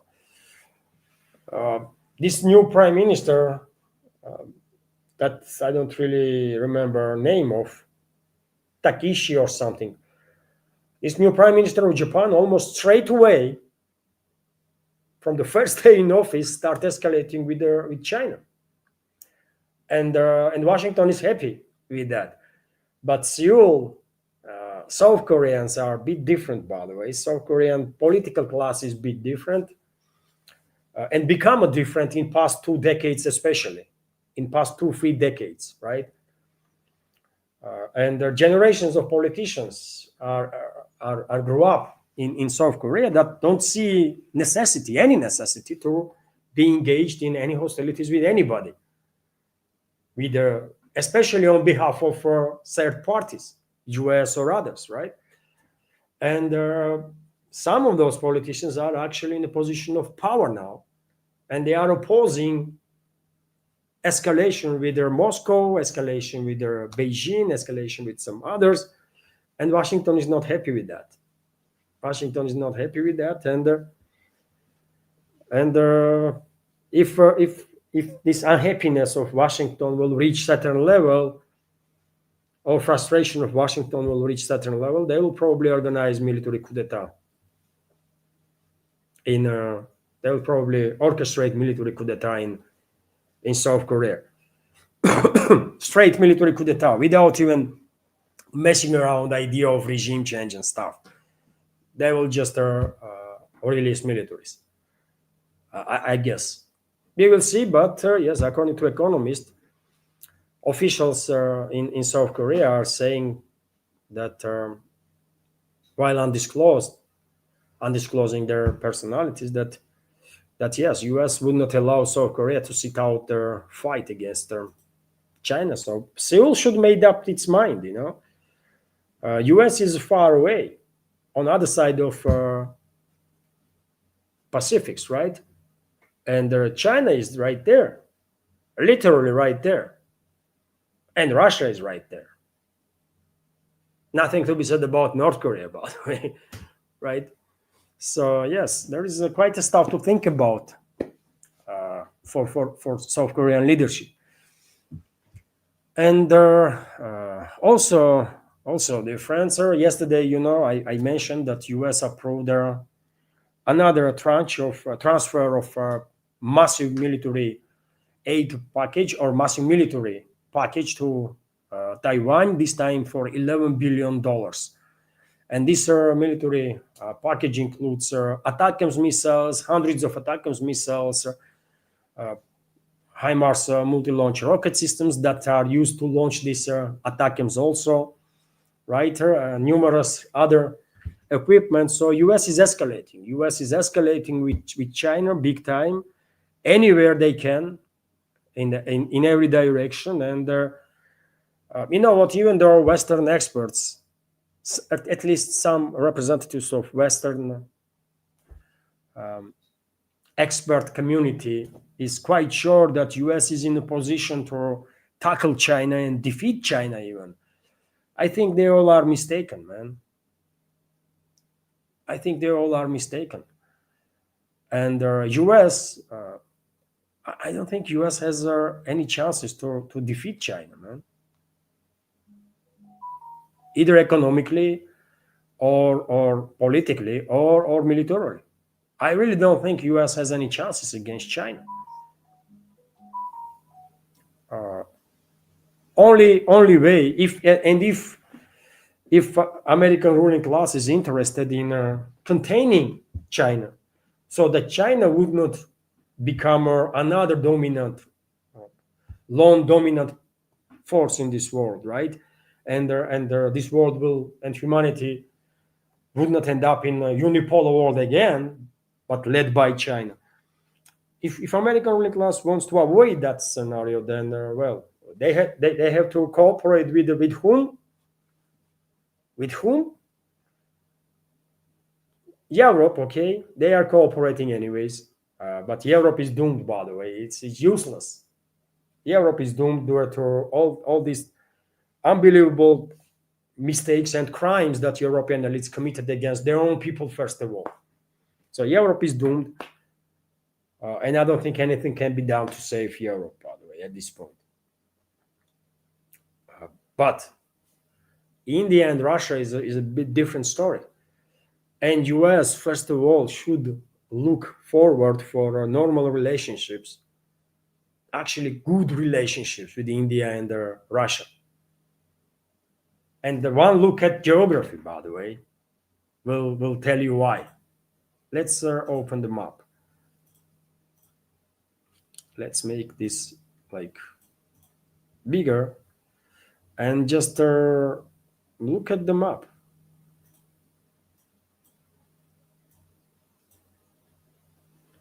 So this is China here, right?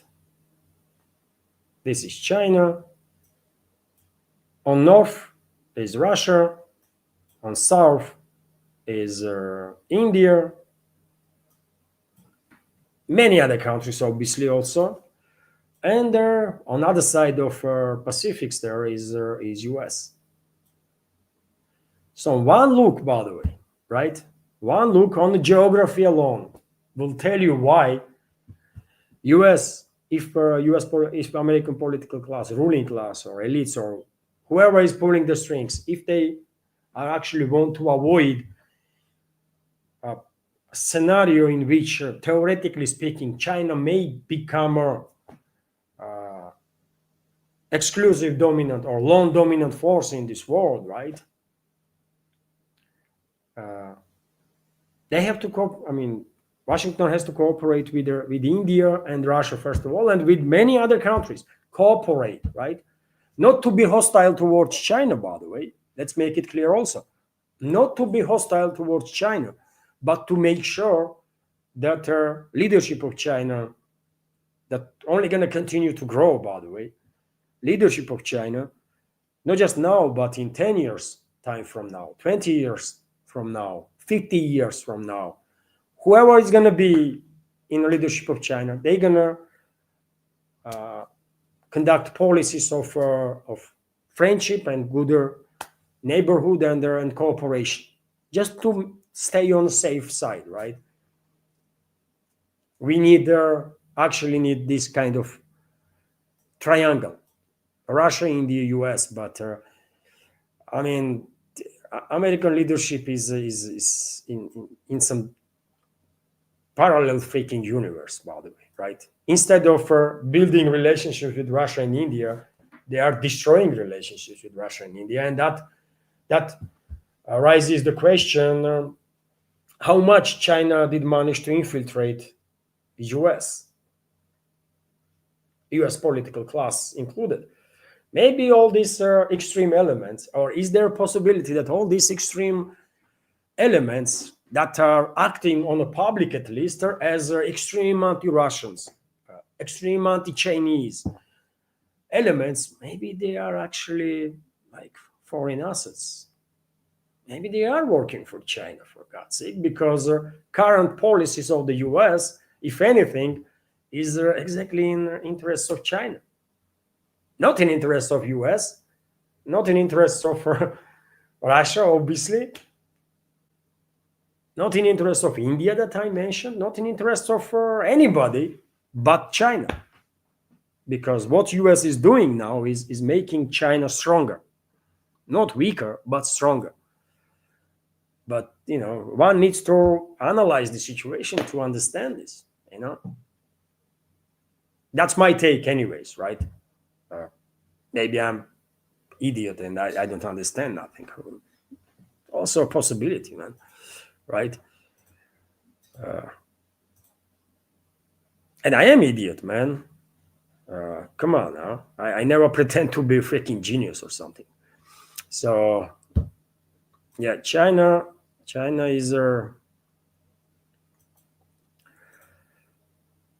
yeah, China is being kind of attacked by US.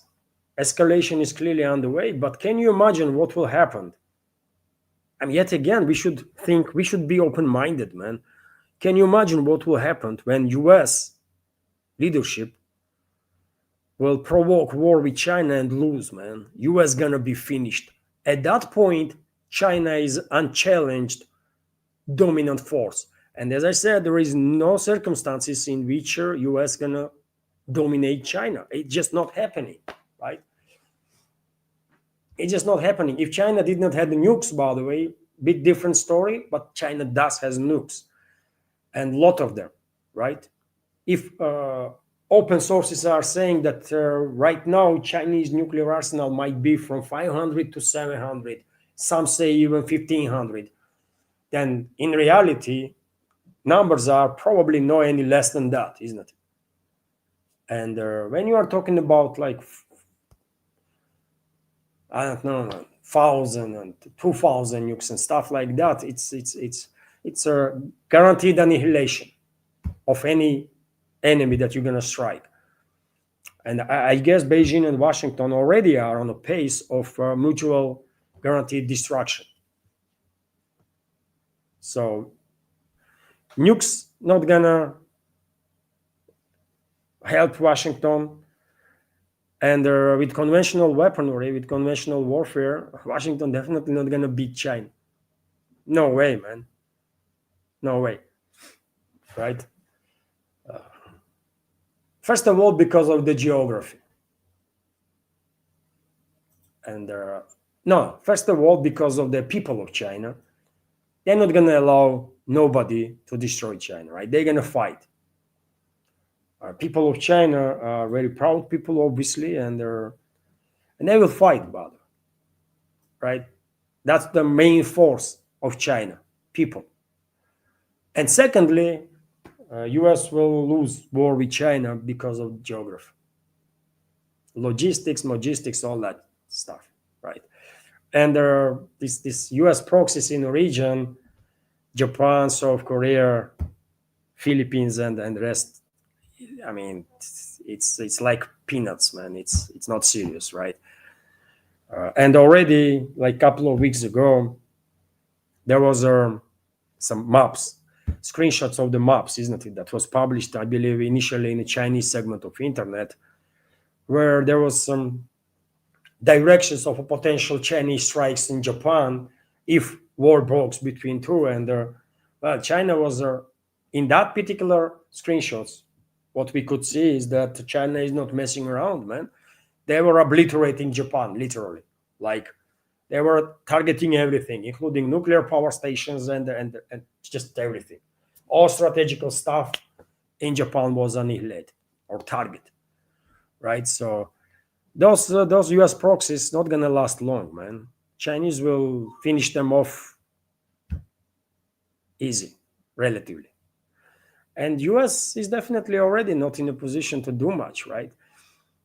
Best they can do, as I said, is cooperate with Russia, cooperate with India, cooperate with their other major countries in this world that have at least good working relationships or working relationships with China like India does, and there or strategical relationships with China as Russia do, right? And this will give us more guarantees that in long term, in decades to come, Chinese leadership, despite their absolute dominance economically and despite being this massive powerhouse, this triangle, this cooperation of U.S. with a number of countries will give us a little more insurances that we're not going to end up in a unipolar world, right, dominated by China. But instead of that, U.S. is freaking destroying relationships with New Delhi and Moscow and almost everybody else. It's just crazy, isn't it?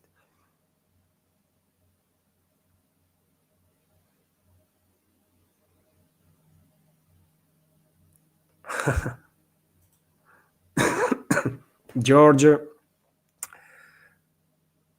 Georgi Williams. Uh, Georgi Williams. Georgi is a Georgian pronunciation, by the way, of George name.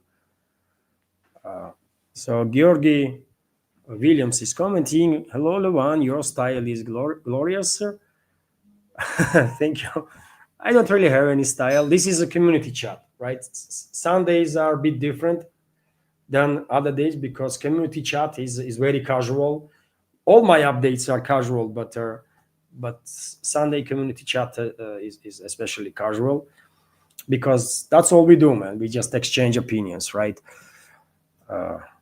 So, but I hope more and more people will join our community if they like true talk, real talk, by the way, right? When you see someone on the other side of the screen that is real and shares actual like knowledge that he has and opinions, right? That he has, not someone else's opinions, but his own opinions, and that's what I do. You know, that's all I do basically. And dear friends, let me highlight that there was a donation. There was donation on PayPal from member of our community, Ify. Thank you very much, Ify, for your generous donation, for your support, for your attention. And donation is 50, I guess $60 was donation because PayPal is showing me 56.17. So thank you very much, Ify, for your support and generous donation. Truly grateful. Thank you. And let's continue, dear friends.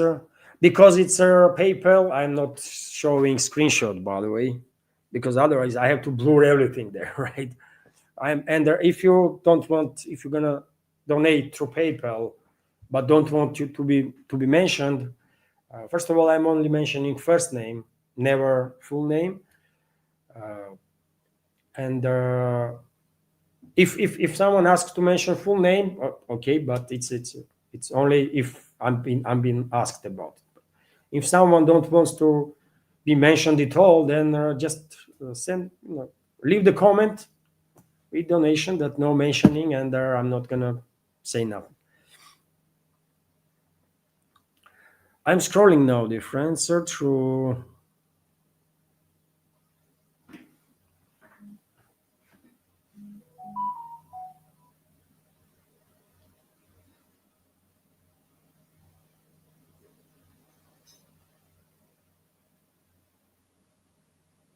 Let me check here.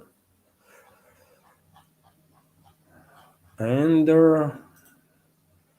sorry if I miss any questions, dear friends. I'm focused on capital Q's or the capital letters with the question mark.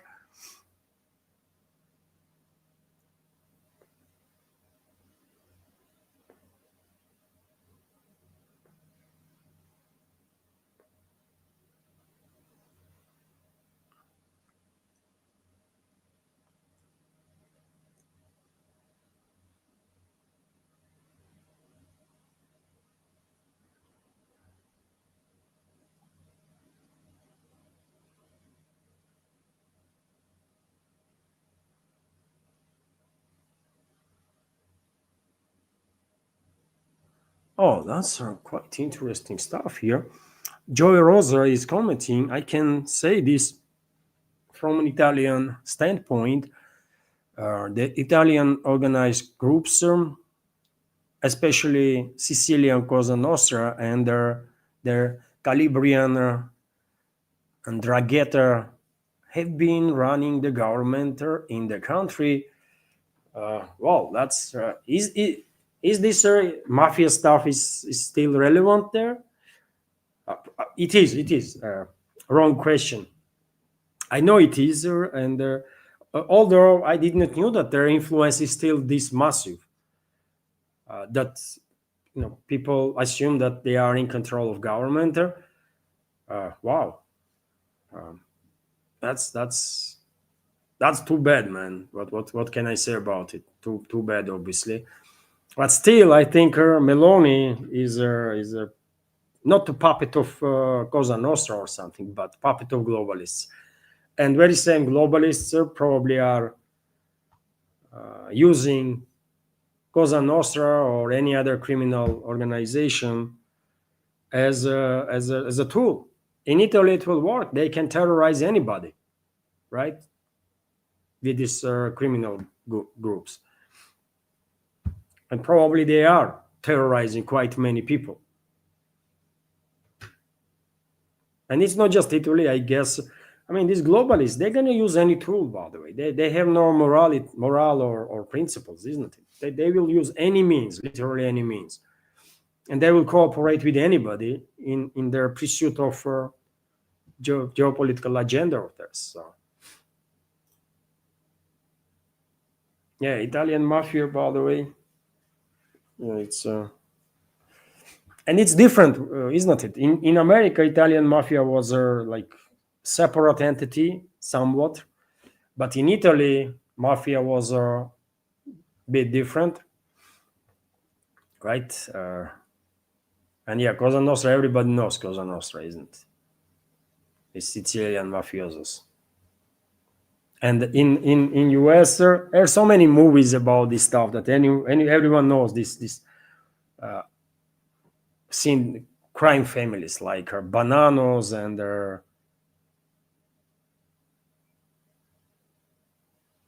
what was there these five families in New York.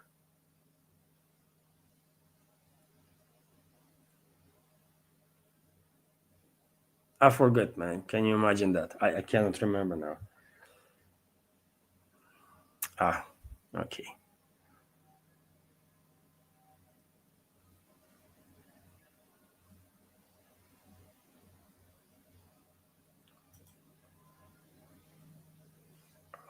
Question from Joy Rosser, Levon, what Masonic lodges do they have in Russia?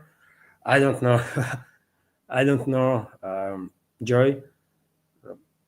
But there are some Masonic lodges is there because during the recent latest presidential elections, I believe head of that Masonic lodge or someone related to that Masonic lodge that is allegedly active here in Russia was participating and was not hiding that that person is a Mason or something. But I'm not into these organizations or their stories about this organization, Masons and stuff. I did not really interested much, and I don't know much about any of those. Or maybe there is no that many. Maybe there is only one Masonic lodge here in Russia. Must be right. It's a one in each country, I guess. Right. So there is something, but I don't really know what. And if you ask me, what was the name of that guy who was running for president? I don't remember, man. That's how much I'm not interested. So I don't know. And I don't think these Masons, by the way, are that important. Masons are also tools, isn't it? Like mid-range management. That's what Masons are, man. Some people think Masons and Masonry is like on top of the pyramid. But no, I think personally, even though I don't really know much about them, but I think personally, because there is too many people in masonries, right? There is a lodges here and there and everywhere. Very many of those people are freaking clowns and they're a scum of humanity, if not all of them, right? There is so many like videos being circulating on internet, and that it's probably masons do have some influence, but generally speaking, it's just like mid-level management in hands of Western ruling class, but nothing extraordinary. I think they are much more powerful organizations, quasi-secret organizations in the Western world, generally speaking, than Masons. But yes, unfortunately, I cannot really tell you much about Masons here in Russia because I don't really know any Mason, with the exception of that one guy. I don't know him personally, but he was running for office, isn't it? So there are some Masons here, but yeah. You might disagree with me. Maybe you think Masons are like very powerful or on top of the pyramid of power, but I think there are some freaking mediocre management stuff. Office plankton, by the way, something like that.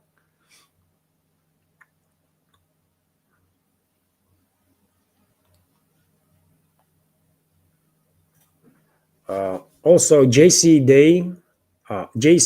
Denton is commenting, for something to be corrupter, it needs to be the division, deviation, malforming, corruption of something more pure, healthy, and good. But if system is and always has been corrupt, what is pure? Yes, that's a good question.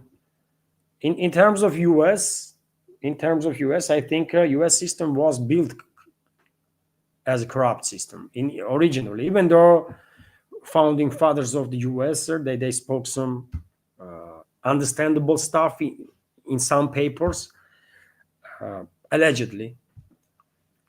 But you know, take a look at the Washington's architecture, by the way.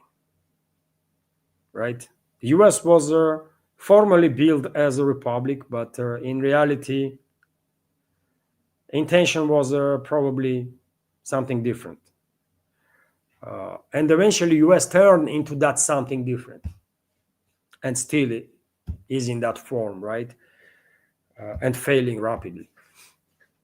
So U.S. From the beginning was built on corrupt system that become more and more corrupt as time went by. In Europe, I mean, Europe has much bigger history than U.S., isn't it? And if we are talking about modern Europe,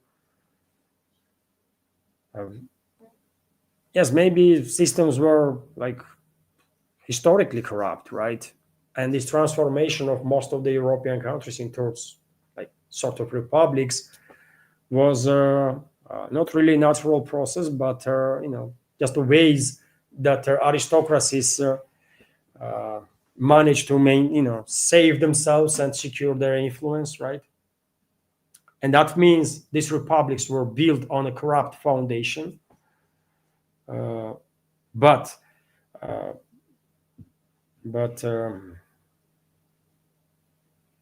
yes, I think when I was responding to John's question, I was just I was focused on Europe of, let's say, 60s, 70s, right, 80s. What I have read about it and learned, I mean, I have my understanding of Europe of those times, right? And Europe after Soviet Union collapse, it's like a really two different Europes, isn't it? And modern Europe of last 30 years is much worse for first of all, for its own people. I mean, probably hardly anyone will argue with me on that, right? And John's question was brilliant, absolutely brilliant, isn't it? If there is any correlation of corruption in late Soviet Union, in early Russia, and their sort of, you know, this rise of corruption, let's say, in Europe, right? And I think, yes, there is. John is on point there, absolutely. There is correlation because Soviet Union collapsed there, Soviet republics were robbed by all these criminals and scum of humanity. They were led by a US ruling class, right? They were in charge of this robbing operation, mass robbing operation, and many of those criminals, by the way,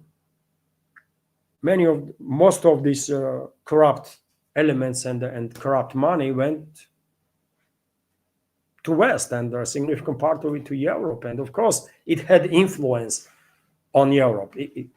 There cannot be no other way, isn't it? That's what we were talking about. Otherwise, if you take a look at the situation from idealistic point of view, then I don't think there is any system in this world, any system in any country that is actually free of corruption and pure and totally for people and stuff. I don't think it even can be done. State is a repressive institution, isn't it? On its own, that's how it is. State is a legalized force, and idealistically speaking, maybe someday when humanity will reach certain level of advance, probably our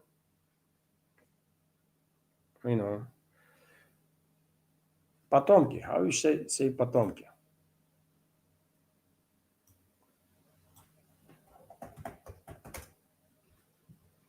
Our descendants probably will get rid of states at some point in the far future, but until then, and probably they will find a better way to socialize with fellow humans, right? But we are not on that level of development yet. Our civilization currently, and we do need these states and stuff, and and no state is perfect, no system is perfect, and cannot be, and will not be. Yeah. So from idealistic standpoint, I can absolutely understand what you are saying.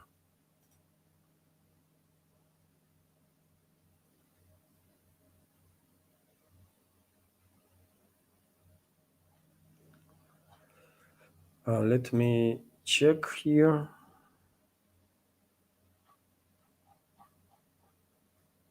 Dear friends, I can, in case you can switch to my Rumble channel and continue watching there. I will drop once again a link to my Rumble channel in the YouTube chat. One click and you are watching the live stream on Rumble. You can maintain YouTube and be active in both chats, by the way. I mean, I can see members of community are talking to each other and exchanging opinions. That's great. That's what I like about these community chats, isn't it? That's the main point. And I'm trying my best to be also engaged in a conversation.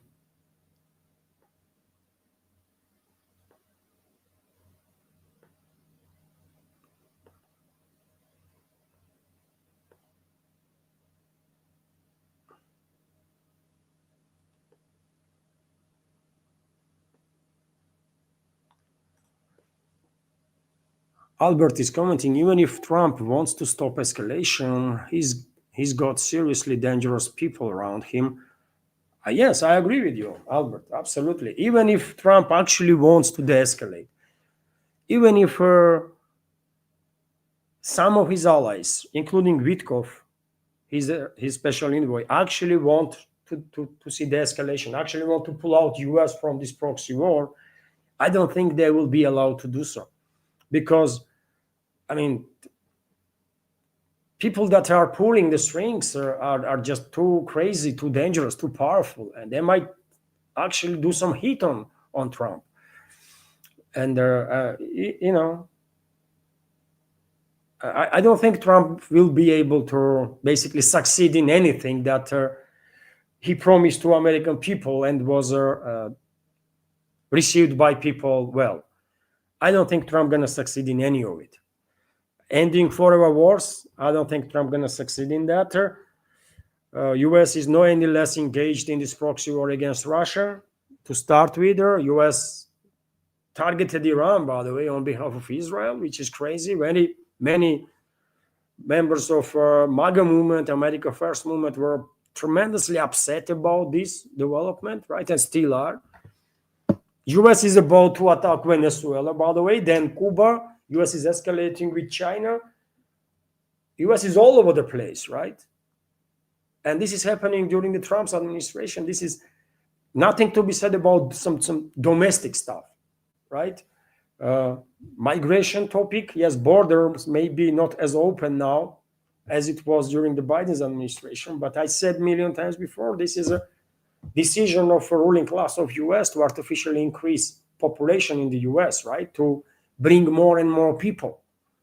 And therefore, Democrats and Republicans that are controlled by these forces, groups of special interests in US, they will manipulate with these parties so that they will allow public to release the steam time to time, right? That's what Trump is doing while talking so much about migration. But in reality, what they did, according to some reports, like 50, 60 million people entered the US in just past 3-4 decades, and most of them illegally. And how many people Trump deported? Like 300,000. And that's the number that is circulating on internet. I'm not sure he deported even 300,000, right?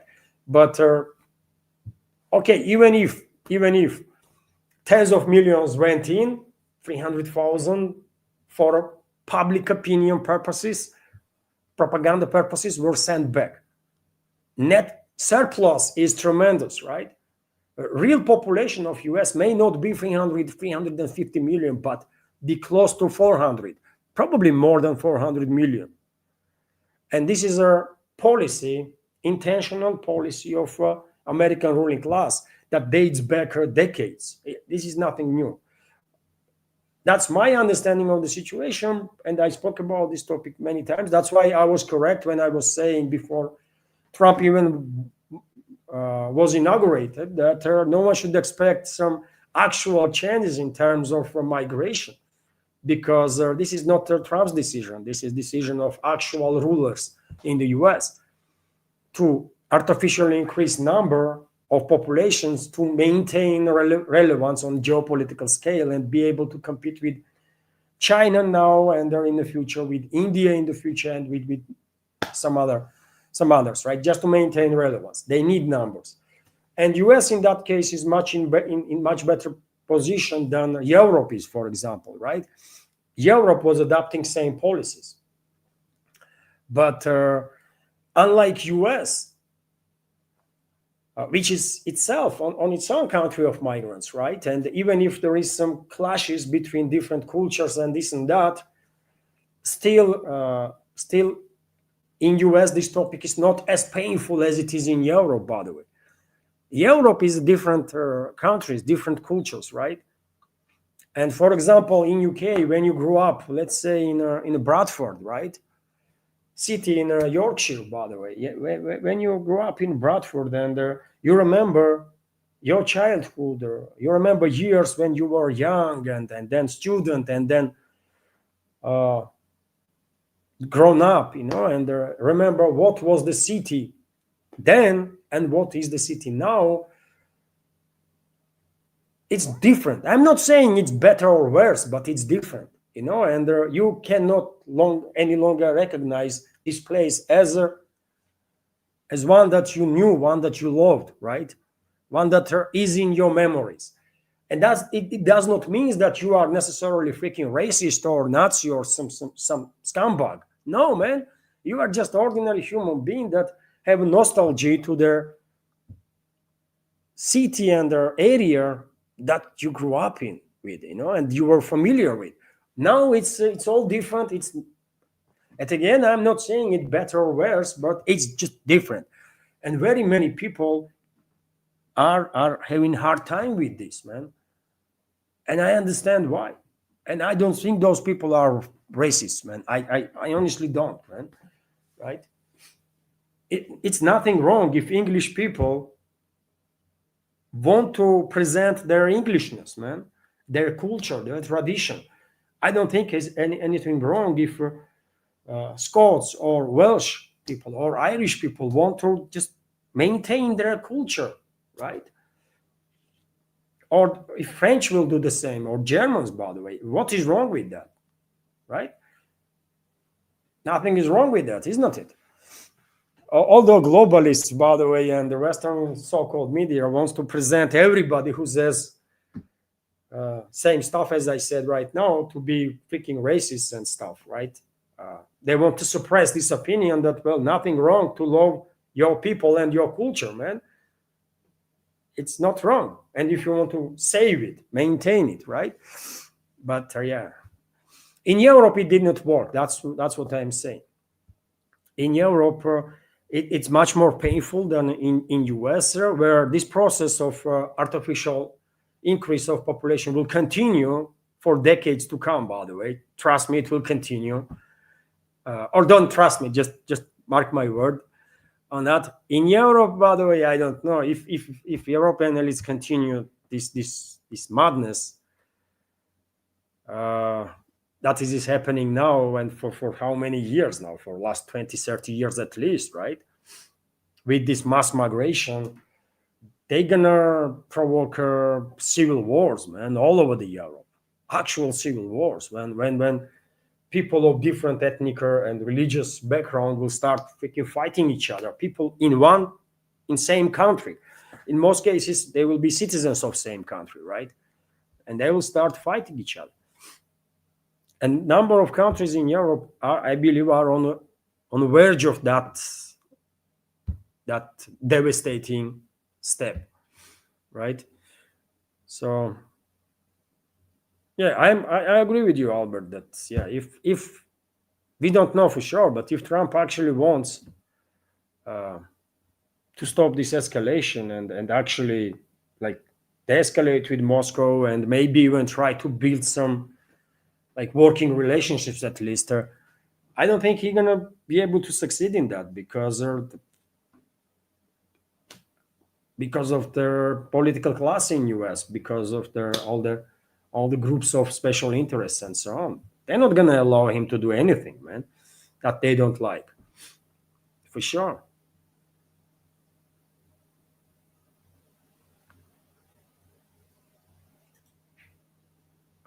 Joe Rose is commenting Saakashvili, ex-prime minister of Georgia. He was a president of Georgia, yes, not prime minister, but president. At the time, Georgia was a presidential republic. Now Georgia is a parliamentary republic, but during the Saakashvili's rule, it was a presidential republic, and Saakashvili was quite effectively a dictator, by the way. That's what he was. Mass murderer, dictator, scum of humanity. He was a puppet of Washington, puppet of Western ruling class, and he sacrificed Georgia, by the way. He sacrificed Georgian people. He sacrificed Georgia. He committed numerous crimes, and his entourage, by the way, his regime, horrible, horrible, by the way. People hate them all, and that's why Western assets that are mainly based on Saakashvili's regime, on personalities from Saakashvili's regime, will never gain popularity, actual mass popularity in Georgia. People hate them for all the crimes that they committed against their own people, against their own country.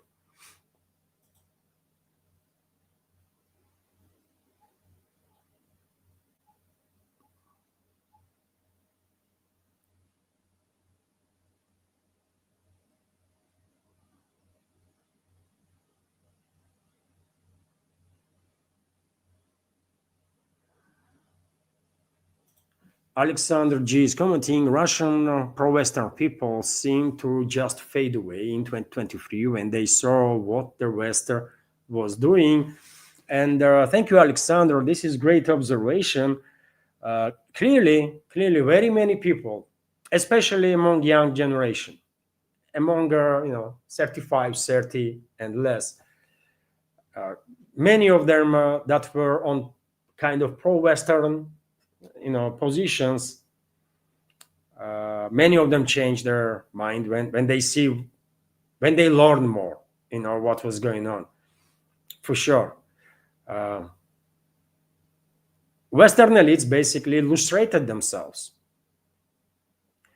Moscow did not need to do anything really. Western ruling class did it for Moscow. They illustrated themselves, right, and allow society worldwide, not just here in Russia, but worldwide, to see them for what they are, right? And that had a massive effect, by the way, massive effect, especially for on young people. And you know how young are, isn't it? They're not that experienced.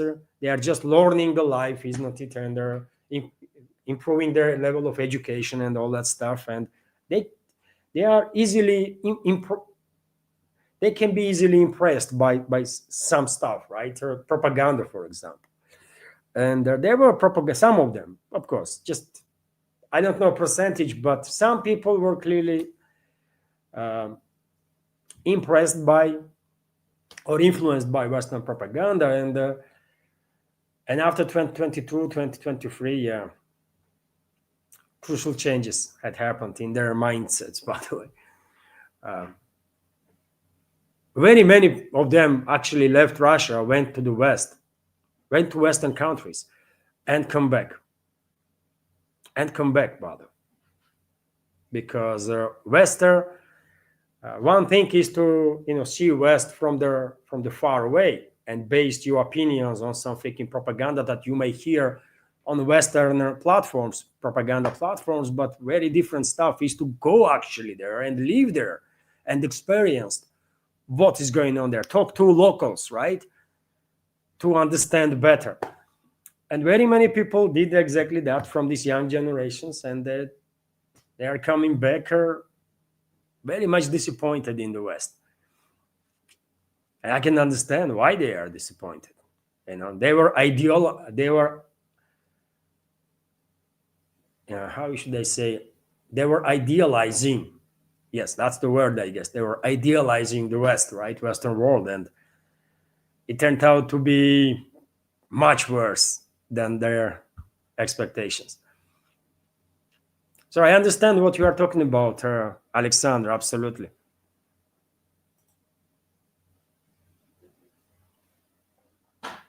I'm telling you, Western ruling class did to itself uh, what Moscow would probably never be able to do, right? Western ruling class completely illustrated itself, and nowadays probably very few people still are believing in their propaganda.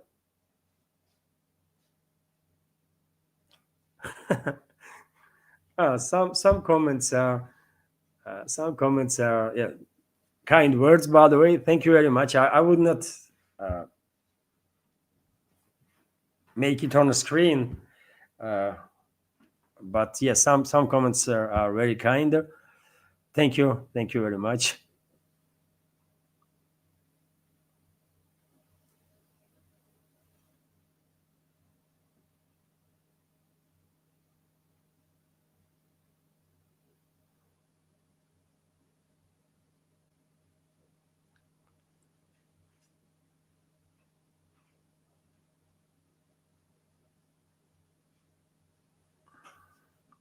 By the way, I see there are some conversation about Mars. Elon Musk's welfare has reached 700 billion plus at this point. Uh, Richest human ever lived there by assets. By the way, he don't has 700 billion in cash, obviously, but by assets, in assets, yes, he does. Crazy, isn't it? 700 billion, man. Yeah, but you know. Oh, Ruth Greening is here. Hi, Ruth, a veteran of our community, one of the first members of our community who subscribed to my channel, and of course, truly grateful for being in our community, for so long.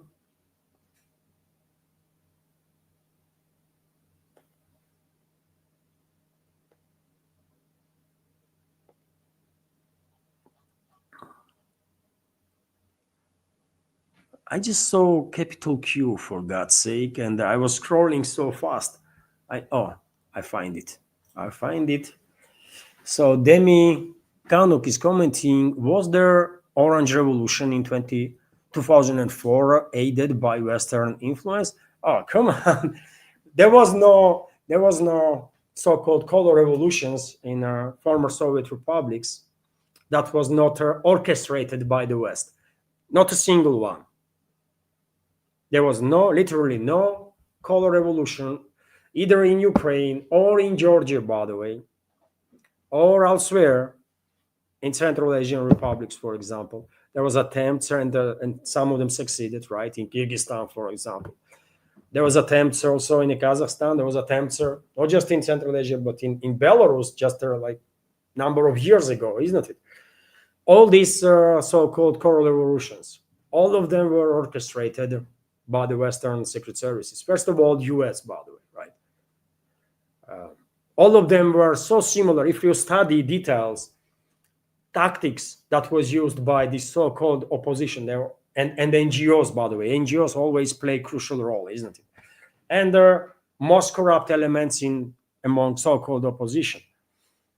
Usually they use their elections, right, as a starting point. And then the game goes on, and its scenarios are very much similar, right? At least there are quite a number of steps, and the final part could be different, right? So of course, Orange Revolution was 100%. The so-called Orange Revolution happened, by the way, before obviously 2014 coup d'état. After Orange Revolution, Yushchenko was our president, isn't it? Yushchenko was a president for one term or something, and or two terms. After Yushchenko, and Yanukovych, by the way, president of Ukraine, that was forced to flee country after 2014 coup d'état in Kiev. Yanukovych was beating Yushchenko, right? It was Yanukovych then too. He was beating Yushchenko, but Western elites orchestrated a regime change. And I don't know, I can't remember now, for one or two terms, Yushchenko was in president of Ukraine, and then Yanukovych, correct? Then nevertheless, Yanukovych win the elections. And in 2014, obviously, Western ruling class could not put up with this, right? That someone was a president of Ukraine that they did not approve. And in 2014, they finalized preparations that they had to conduct this regime change, and they did succeed in that. And by doing so, basically, they sacrificed their millions and millions of Ukrainians, citizens of Ukraine, let me say it this way, to, in many cases, death, in many cases, other issues. So, on the territory of former Soviet republics, there was no color revolution that was not orchestrated by the Western ruling class. And not just Soviet Union, by the way, worldwide.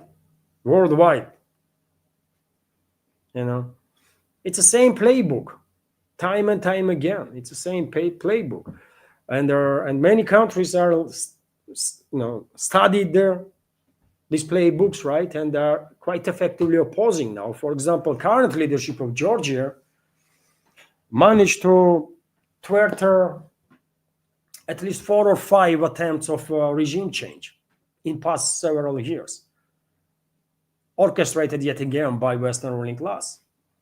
And even now, by the way, probably many of you have heard that Western elites are pressing Georgia now based on yet another like crazy allegations that Georgian government authorized use of chemical weapons. I'm not joking. That's what they are pushing. That's the narrative that Western propaganda is pushing, by the way, through its propaganda means, including BBC and some others. The Georgian government uses chemical weapons. That's their language they're using, by the way, in the West.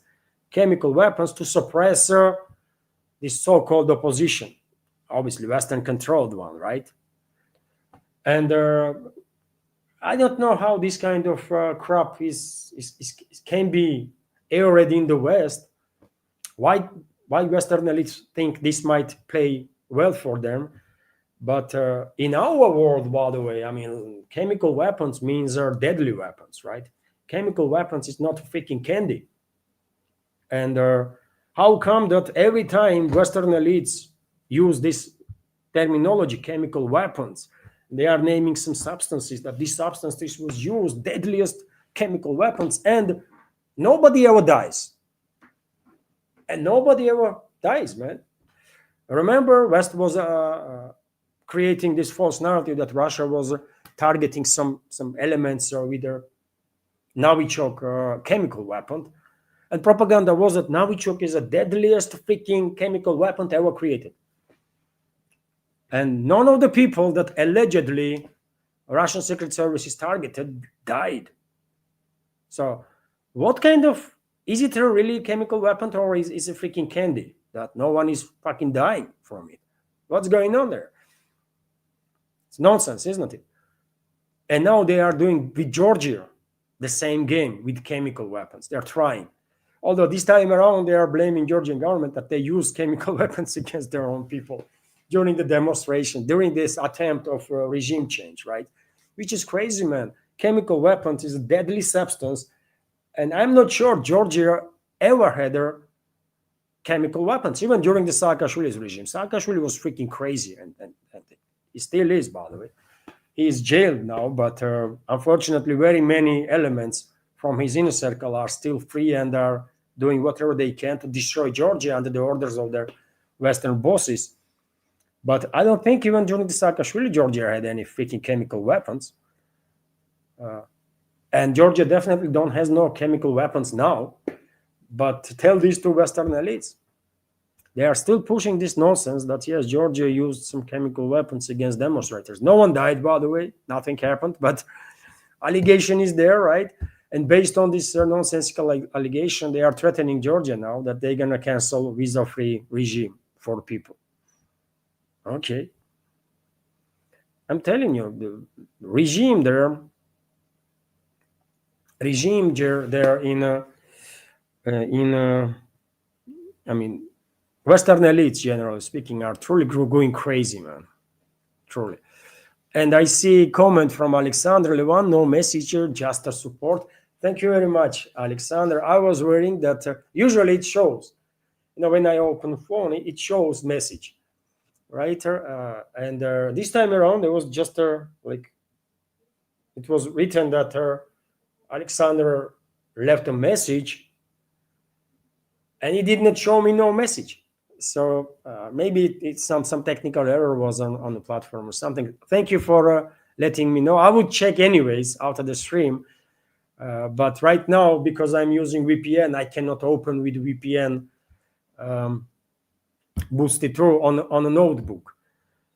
So thank you for letting me know, Alexander, and many thanks for your support and attention. Truly grateful. Thank you. And right now, Anna sent me a screenshot that there was a donation from Patrick through PayPal, $20 donation. So thank you very much, Patrick, for your donation and their attention. And the message from Patrick is wishing you and your family Christmas blessings and a Happy New Year. Thank you very much. I wish you the same Happy New Year and Happy Christmas, Merry Christmas to you, your family, your friends, to everyone that is close to you. Thank you very much, Patrick, for being very friendly, very supportive. Thank you. I appreciate your support. And of course, dear friends, when it will be 24th, I will, of course, congratulate everybody with their Christmas who celebrate on 25th, and I will congratulate on 25th also, obviously. But I will use this opportunity time online, and Patrick just mentioned the topic, and so yes, sir. I wish you, of course, all of you, dear friends, everybody, Happy New Year and Merry Christmas, of course. And as you know, most of Orthodox Christians, we celebrate Christmas on 7th of January. There are exceptions, although Greek Orthodox Church celebrates on 25th of December, and Western Christianity celebrates on 25th of December, of course. It's like almost 4 hours, by the way. Almost 4 hours. Time to time I'm watching this on the screen. I can see length of the stream, and yes, time is flying, isn't it? Time is flying, and we had good conversation, isn't it? I was I still have. I did not finish with the news segment, by the way, but only few news that I had left. I will just mention, if I may. There is in past several days there was a forum, dear friends, of Russia-Africa trade, and Russian Foreign Minister Sergei Lavrov participated in the work of this forum, and he stated that he made very many interesting statements, obviously, but one that I want to share with you now is that trade between Russia and African nations in 84% is done in local currencies, in Russian ruble and the local currencies of those countries that Russia is cooperating with and trading with, which is well, quite impressive, isn't it? Russia's trade with countries worldwide at this point mostly done in local currencies, in national currencies, let's say, and this is due to crazy policies of the Western ruling class, isn't it? They ban Russia from using dollar, they ban Russia from using euro and the pound, and okay, Moscow said, well, no problems. We will trade in rubles now, and and other national currencies of our partners, and that's what is happening exactly. So 84% of trade with the African nations is done in national currencies, and well, as I already mentioned, by the way, Elon Musk becomes the first person ever worth $700 billion. It's crazy, crazy. But yes, this is the numbers, right? And I can check right now. I should always check before I end live streams, even during the work days. I should always check at least several media outlets for possible breaking news, because I am ending the stream, and obviously I'm going to check media outlets straight away, because straight away I have to start preparing next update. And quite often I see breaking news, and I was thinking to myself, what the hell, why I did not just refresh the page, and I would share with community this breaking news for this moment. It's not always breaking news, but sometimes it is. Oh, come on, man. We have a report that US intercepted third tanker, by the way. US intercepted third tanker off coast of Venezuela, according to Bloomberg. Tanker is a Bella 1. That's the name of their tanker, under the flag of Panama. And their vessel was moving towards there, not out of Venezuela, but into Venezuela to get on board the oil, and was detained there by U.S. militaries. I mean, it's crazy, man. It's crazy that Washington, this openly, like, and you know what? They love to talk about, like, international law and this and that, isn't it? And they are literally committing acts of war against Venezuela. They are committing killings at this point, mass killings of the people on the boats that might be or might not be affiliated with some cartels, and now they are committing act of war against Venezuela, which is yeah, I don't know. Let me check another media outlet.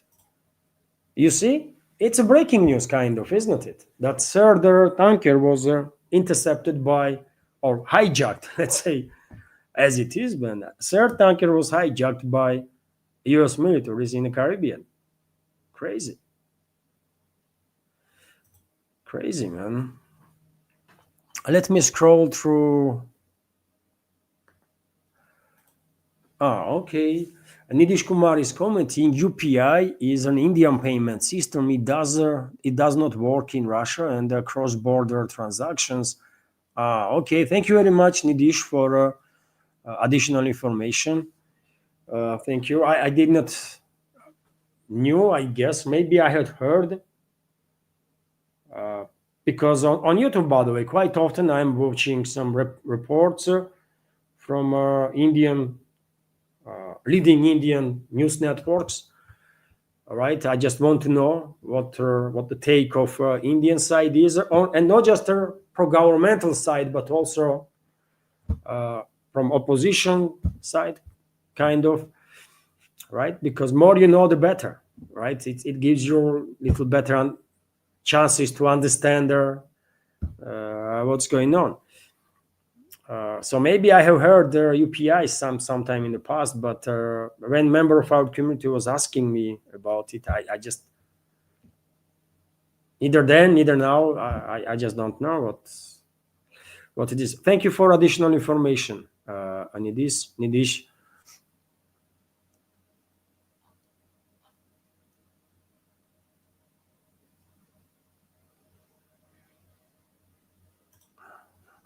Michael Kennedy is asking, John, can you write? Michael Kennedy is asking what network is running London Grad. You are asking about TV series, and you know what? It's on Russian TV network, right?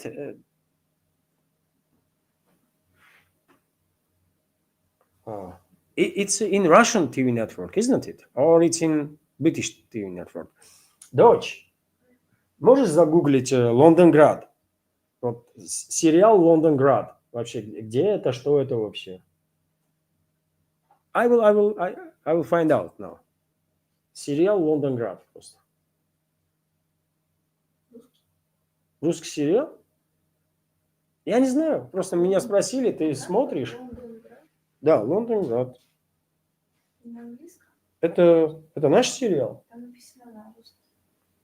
Вот, российский телесериал в жанре чего? Авантюрного экшена. Okay, it's like it's a Russian TV series.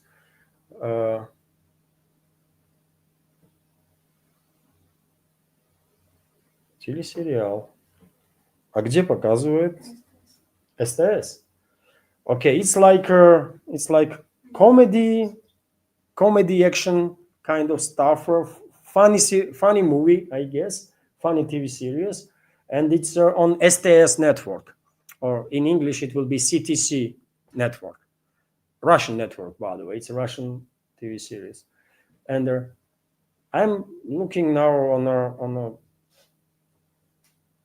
I have never seen this. I have to watch it.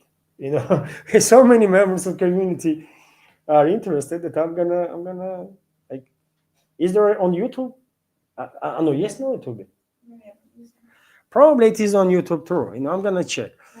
I'm not gonna watch TV for the show, but so it's Michael. It's on CTC. That's how it's written in Russian, although STS.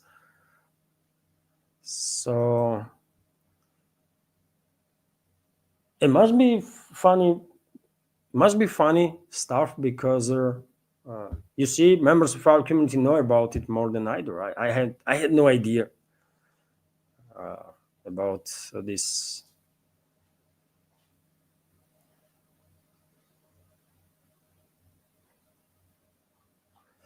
So, dear friends, what should we do? Should we end the live stream now? It's almost 4 hours. It's almost 4 hours. So we had a good conversation, isn't it? We had a good conversation. Nidish is also asking, why do you think Macron went to UAE right now? What can we expect from the visitor? Uh, I don't know. I don't know. We should. I mean, all these topics are so big, isn't it? That you have to have a paper, pen, and just go through different stuff, and then start analyzing all this. But in short, Macron is not operating on his own behalf, right? Macron is operating on behalf of certain groups of special interests in France, right? These groups of interests are related to financial banking system, and that's why, for example, according to reports, Macron actually blocked Brussels to officially steal Russian assets, right? That most likely was one of the reasons why this happened. Not just Orban of Hungary, or not just Slovakia or the Czech Republic, but also France is actually against it.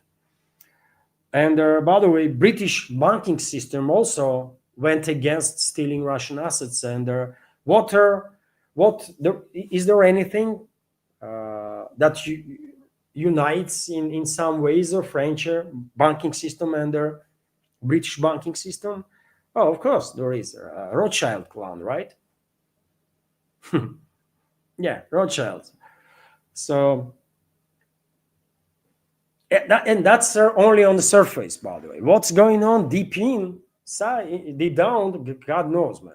But even on the surface, we can see certain indicators what might influence their certain decision-making process in certain capitals, right? And Macron also just recently said that Europeans should and not just once, not just recently, but on several occasions, he said yet again, based on interests of the groups that are behind him, that Europe should be in talks with Moscow. And they are saying this because those groups, these influential groups, understand perfectly well that, without Russia, they try to destroy Russia. Let's be real here. Western ruling class, these influential forces that are pulling the strings behind from the shadows, they lost this war, right? They tried, they lost her, and they are looking now for ways to somehow rebuild, potentially, or to pave the way for a possible future talks with Russia, maybe even to rebuild their relationships, because they understand without Russia they are finished. But point is that Moscow will. I mean, you cannot go into same river twice. There is a same here. You cannot go in the same water twice, right? Because that water is passing, and therefore, even if there is quite a number of influential people here in Russia that would love to restore cooperation with Europe because it was good for their personal business and personal interests, European elites damaged relationships with Russia so much so that I don't think these relationships can be rebuilt in next decades to come. Not even years, but decades to come, right? So Europe is doomed anyways. That's an unfortunate reality of the Europe. That's their trajectory, and at this point, I don't think anything can be done really to divert Europe from this trajectory. So one of the reasons why, or what UAE may do, for example, in terms of Macron being there, is that UAE played the role of mediator very often, right? Since the beginning of the special military operation, and during this proxy war, basically that West is waging against Russia, and maybe alongside some other topics, for example, more active participation of Arab countries into French operations in some certain African regions, and that also can be the topic of discussion, and will be most likely. I guess Macron will ask Abu Dhabi to mediate with Moscow, maybe even to arrange talks between Macron and Putin. But yet again, I mean, point. Relatively recently, like a couple of months ago, Putin did spoke with Macron, isn't it, on the phone, and clearly that conversation was useless, and that's why Peskov, press spokesman of the Russian president, when asked if we should expect a conversation between, let's say, Putin and Macron, said that, or the other European leaders, Peskov said that yes, conversation is possible, but it has to be substantive, right? We are not interested in a conversation just for sake of conversation. So that was a clearly indicator to me that this relatively recent conversation between Macron and Putin was a total waste of time, as I was saying at the time, right? That it's nonsense. It makes no sense. It's useless. It was useless, right? But nevertheless, maybe Macron, under the orders of his bosses from Rothschild clan or whichever clan, is once again seeking for mediation from their UAE leadership to arrange this conversation, which is quite interesting, by the way, right? Quite interesting that European powerful clans have to address third parties to talk to Moscow. That's quite a change, isn't it, in the dynamics? That's quite a change, man, which clearly indicates that right now there is almost nothing is left from their means of communication between Europe and Russia. Almost nothing is left. So yes, mediation, most likely. They are asking for mediation, UAE, but yet again, and also France might distance. Maybe France will begin distancing itself from extremely hawkish London and the Berlin. Maybe I wouldn't be surprised.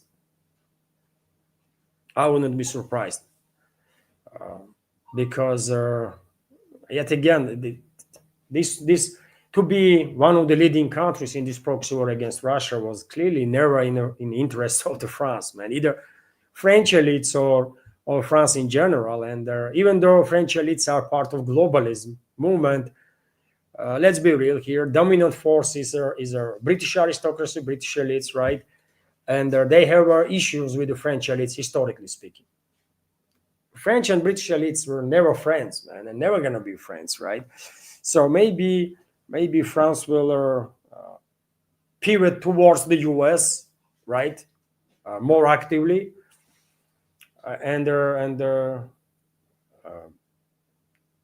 see and distance itself from all these crazies among globalists, right? First of all, London and Berlin also, because well, German ruling class is absolutely controlled by globalists. It's just not even a question, right?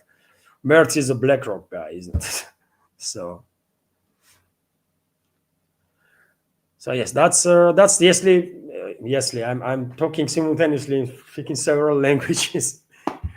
So I'm catching myself. Sometimes I'm saying certain words in Georgian, by the way. Some words in Russian, and well, mostly it's English. At least mostly it's English. Maybe not the perfect one, but hopefully, one day I'll be there when my language will be good enough. So yes, that's what I think about it. Although, let's see. And dear friends, Anna just dropped. Uh, Anna just sent me a screenshot of donation on a PayPal, donation from Natalia.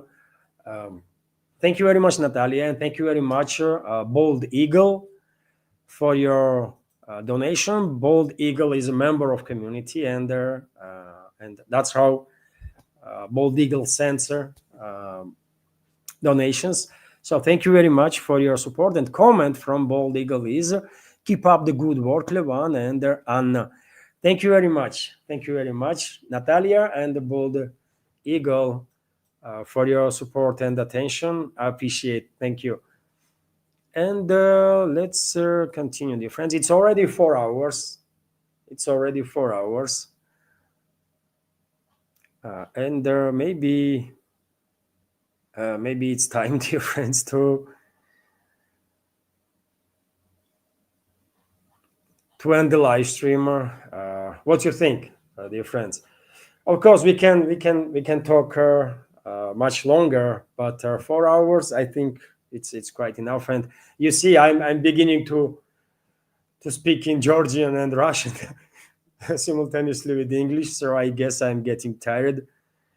Um, it's yes, it's quite stressful, by the way. I don't know if I have said this before, but every time, like every half an hour before I launch stream, uh, I mean, maybe not every time, but usually, if there is no technical issues, I play chess. By the way, some 30 minutes. I play chess a lot every day, like 10, 15 games, I guess. But especially, like, I take half an hour before stream, and I play chess to calm nerves down. It helps. You are just focused on something else, and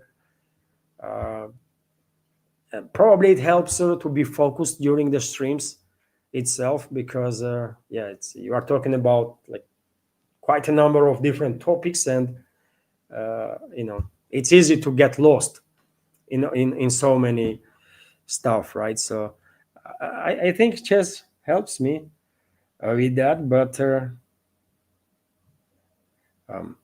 yes, there is a certain level after which you're gonna lose concentration anyways, isn't it? And 4 hours is quite a good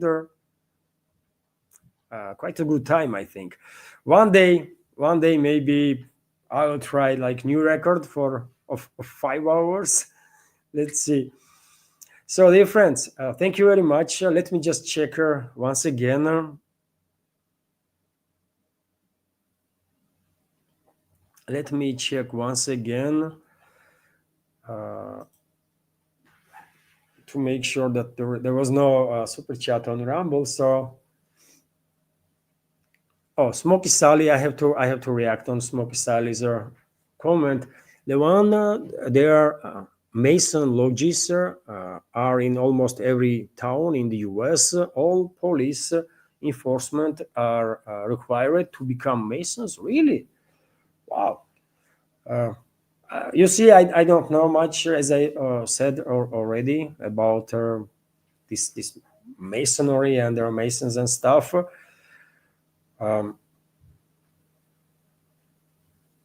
Yes, there are some different rumors. Some consider them to be like most powerful secret organization. I don't think they are most powerful secret organization, but I do think they are a useful tool in hands of actual powerful groups, actual decision makers, mostly based in the Western world, right?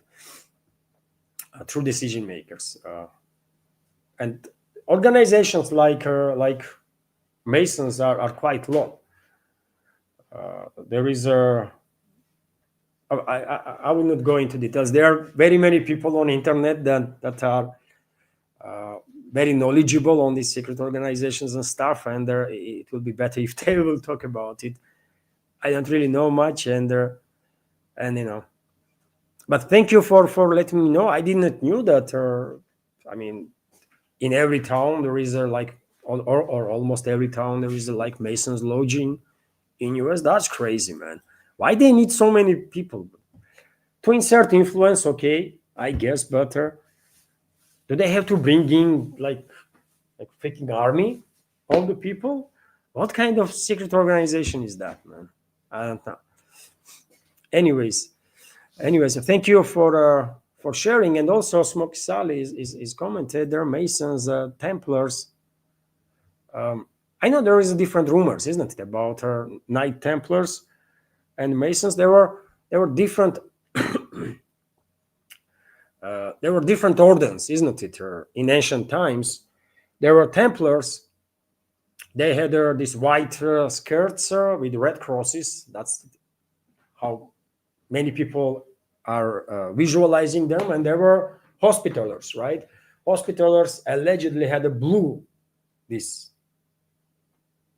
skirts or jackets, whatever, ponchos, by the way, and white crosses, right? And well, Templars become like at some point like richest order, isn't it? So powerful that and so rich, and they lended so much money to all the royalties and the aristocracies in Europe that almost every royal family was owned by them, right? And maybe because of it, French decided at some point to get rid of their Templars. They launched a war against them, and quite successful one, or relatively successful one. They destroyed them, and since then Templars become like legends, isn't it? Some say survivors of the Templars flee to Scotland. Others say they flee not just to Scotland but to Switzerland, and the basement of modern Swiss and Swiss banking and all that stuff is coming from those Templars allegedly. I don't know how factual these kind of claims are that we are hearing or seeing or reading on different resources. But yes, it's a fascinating story, anyways. And when it comes to this other group, also a powerful one, Hospitallers, right? Rumors are that they created their Malta Orden. You know Malta, Orden of Malta, by the way. Some say it's a very influential, like secret organization still to nowadays. It's the only orden, by the way, that acknowledged as a state. Can you imagine that? They have no land. This Orden of Malta, they have no land, by the way. But they have embassies almost, in many countries, right? Formally, I mean, they have no land. Malta, some people might think that Malta, this island in the Mediterranean, is belong to them, but I mean, they maybe are in control of Malta and local authorities, but island itself is not formally not belong to them, right? Only Orden that is acknowledged as a state on the level of state, which is on its own is crazy, isn't it?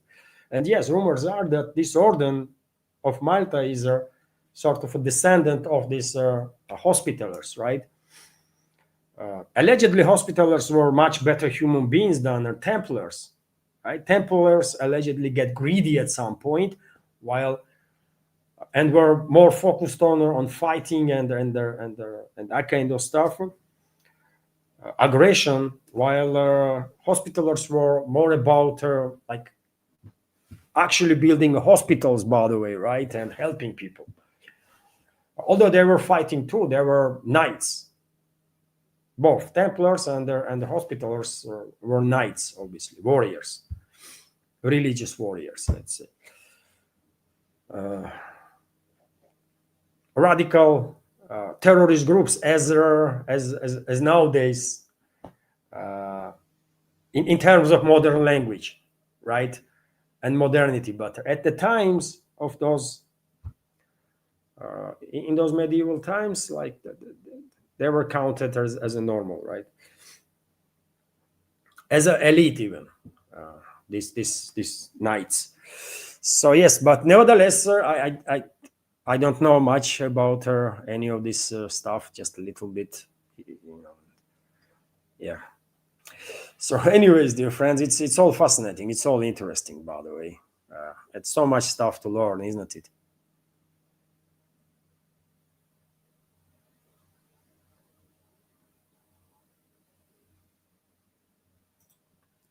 And also one more question from Jerry. Um, Jerry, Jerry, am I pronouncing correctly? Jerry Tate. Jerry Tate is asking, given that there are so many Western interests are doing so many dangerous things against Russia, China, Iran, what do you think? Is there a chance we avoid nuclear war this year? This year, you mean before and like in next few days? Or I think there is next to none. Hopefully, there is next to none risk that they're going to be nuclear war this year in next several days. But when it comes to next year, 2026, and following years, I'm afraid there is a sustainable risk of deployment of nuclear weapons. I don't believe in a full scale nuclear war, because that would mean end of humanity. That would be extinction level event, and I don't think Western ruling class is that crazy. They probably have some instincts of self saving, right? Uh, but I think direct clashes between European NATO troops and or troops of a number of European NATO members and Russian troops are inevitable in either in late 2026 or early 2027. Probably we will observe this kind of clashes that will be provoked by Western ruling class. But scale, I mean, if these clashes will go full scale with the conventional weapons or full scale with conventional weapons and limited nuclear, of course, I just don't know. I don't know. But I definitely don't believe that we will end up in a full scale nuclear exchange.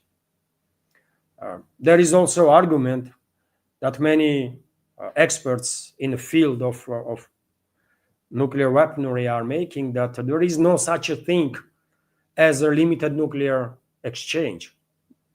This is some terminology that was deployed by their certain groups in the West to kind of downgrade the dangers of the nuclear war, right? And and that maybe this is the case. Maybe there is no such a thing as a limited nuclear exchange, because any nuclear exchange will eventually trigger full scale nuclear war. Maybe that's how it is, right? You have to be expert in this field to have a better knowledge on that, right? But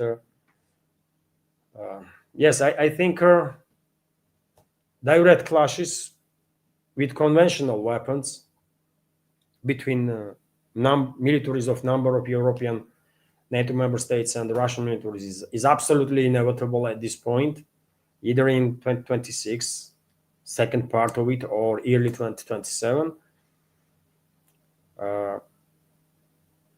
This is inevitable, but will things go down nuclear also? I hope not. I hope for none of it gonna happen, right? I hope there gonna be no clashes and there gonna be no more escalation. But unfortunately, my hope is not enough, isn't it?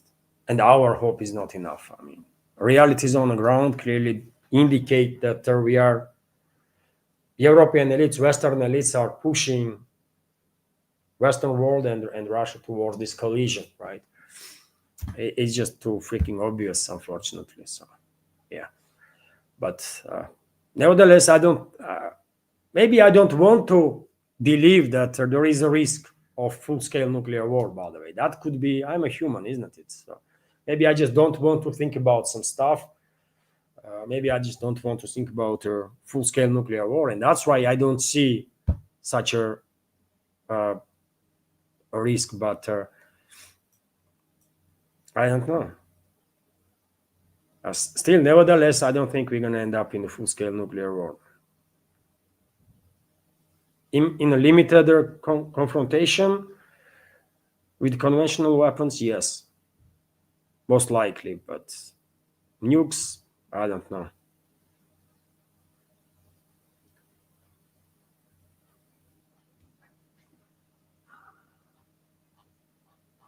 And dear friends, I have to end a live stream on that. Thank you all for your attention, for your support. I mean, 4 hours, man, 4 hours and 18 minutes, sir. It's quite a lot. I don't know how many of you, dear friends, are here for all this time. It's a lot. Anyways, thank you all. Thank you all for your attention. It's a great honor, dear friends, to be able to be in this position, to be able to talk to you for so many hours. Truly grateful. Thank you, and have a wonderful day, dear friends. Take care, and I'll try my best to prepare interesting news update for tomorrow. And hopefully there are gonna be no technical issues. So at 11, tomorrow is Monday, isn't it? So at 11 in the morning Moscow time, I will try to launch tomorrow's first live stream. Thank you all. Have a wonderful day, and take care. Bye for now.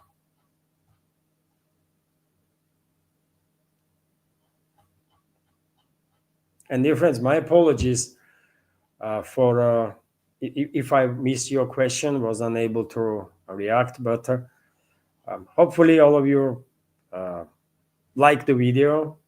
We had a great conversation, by the way, for more than 4 hours. So thank you all.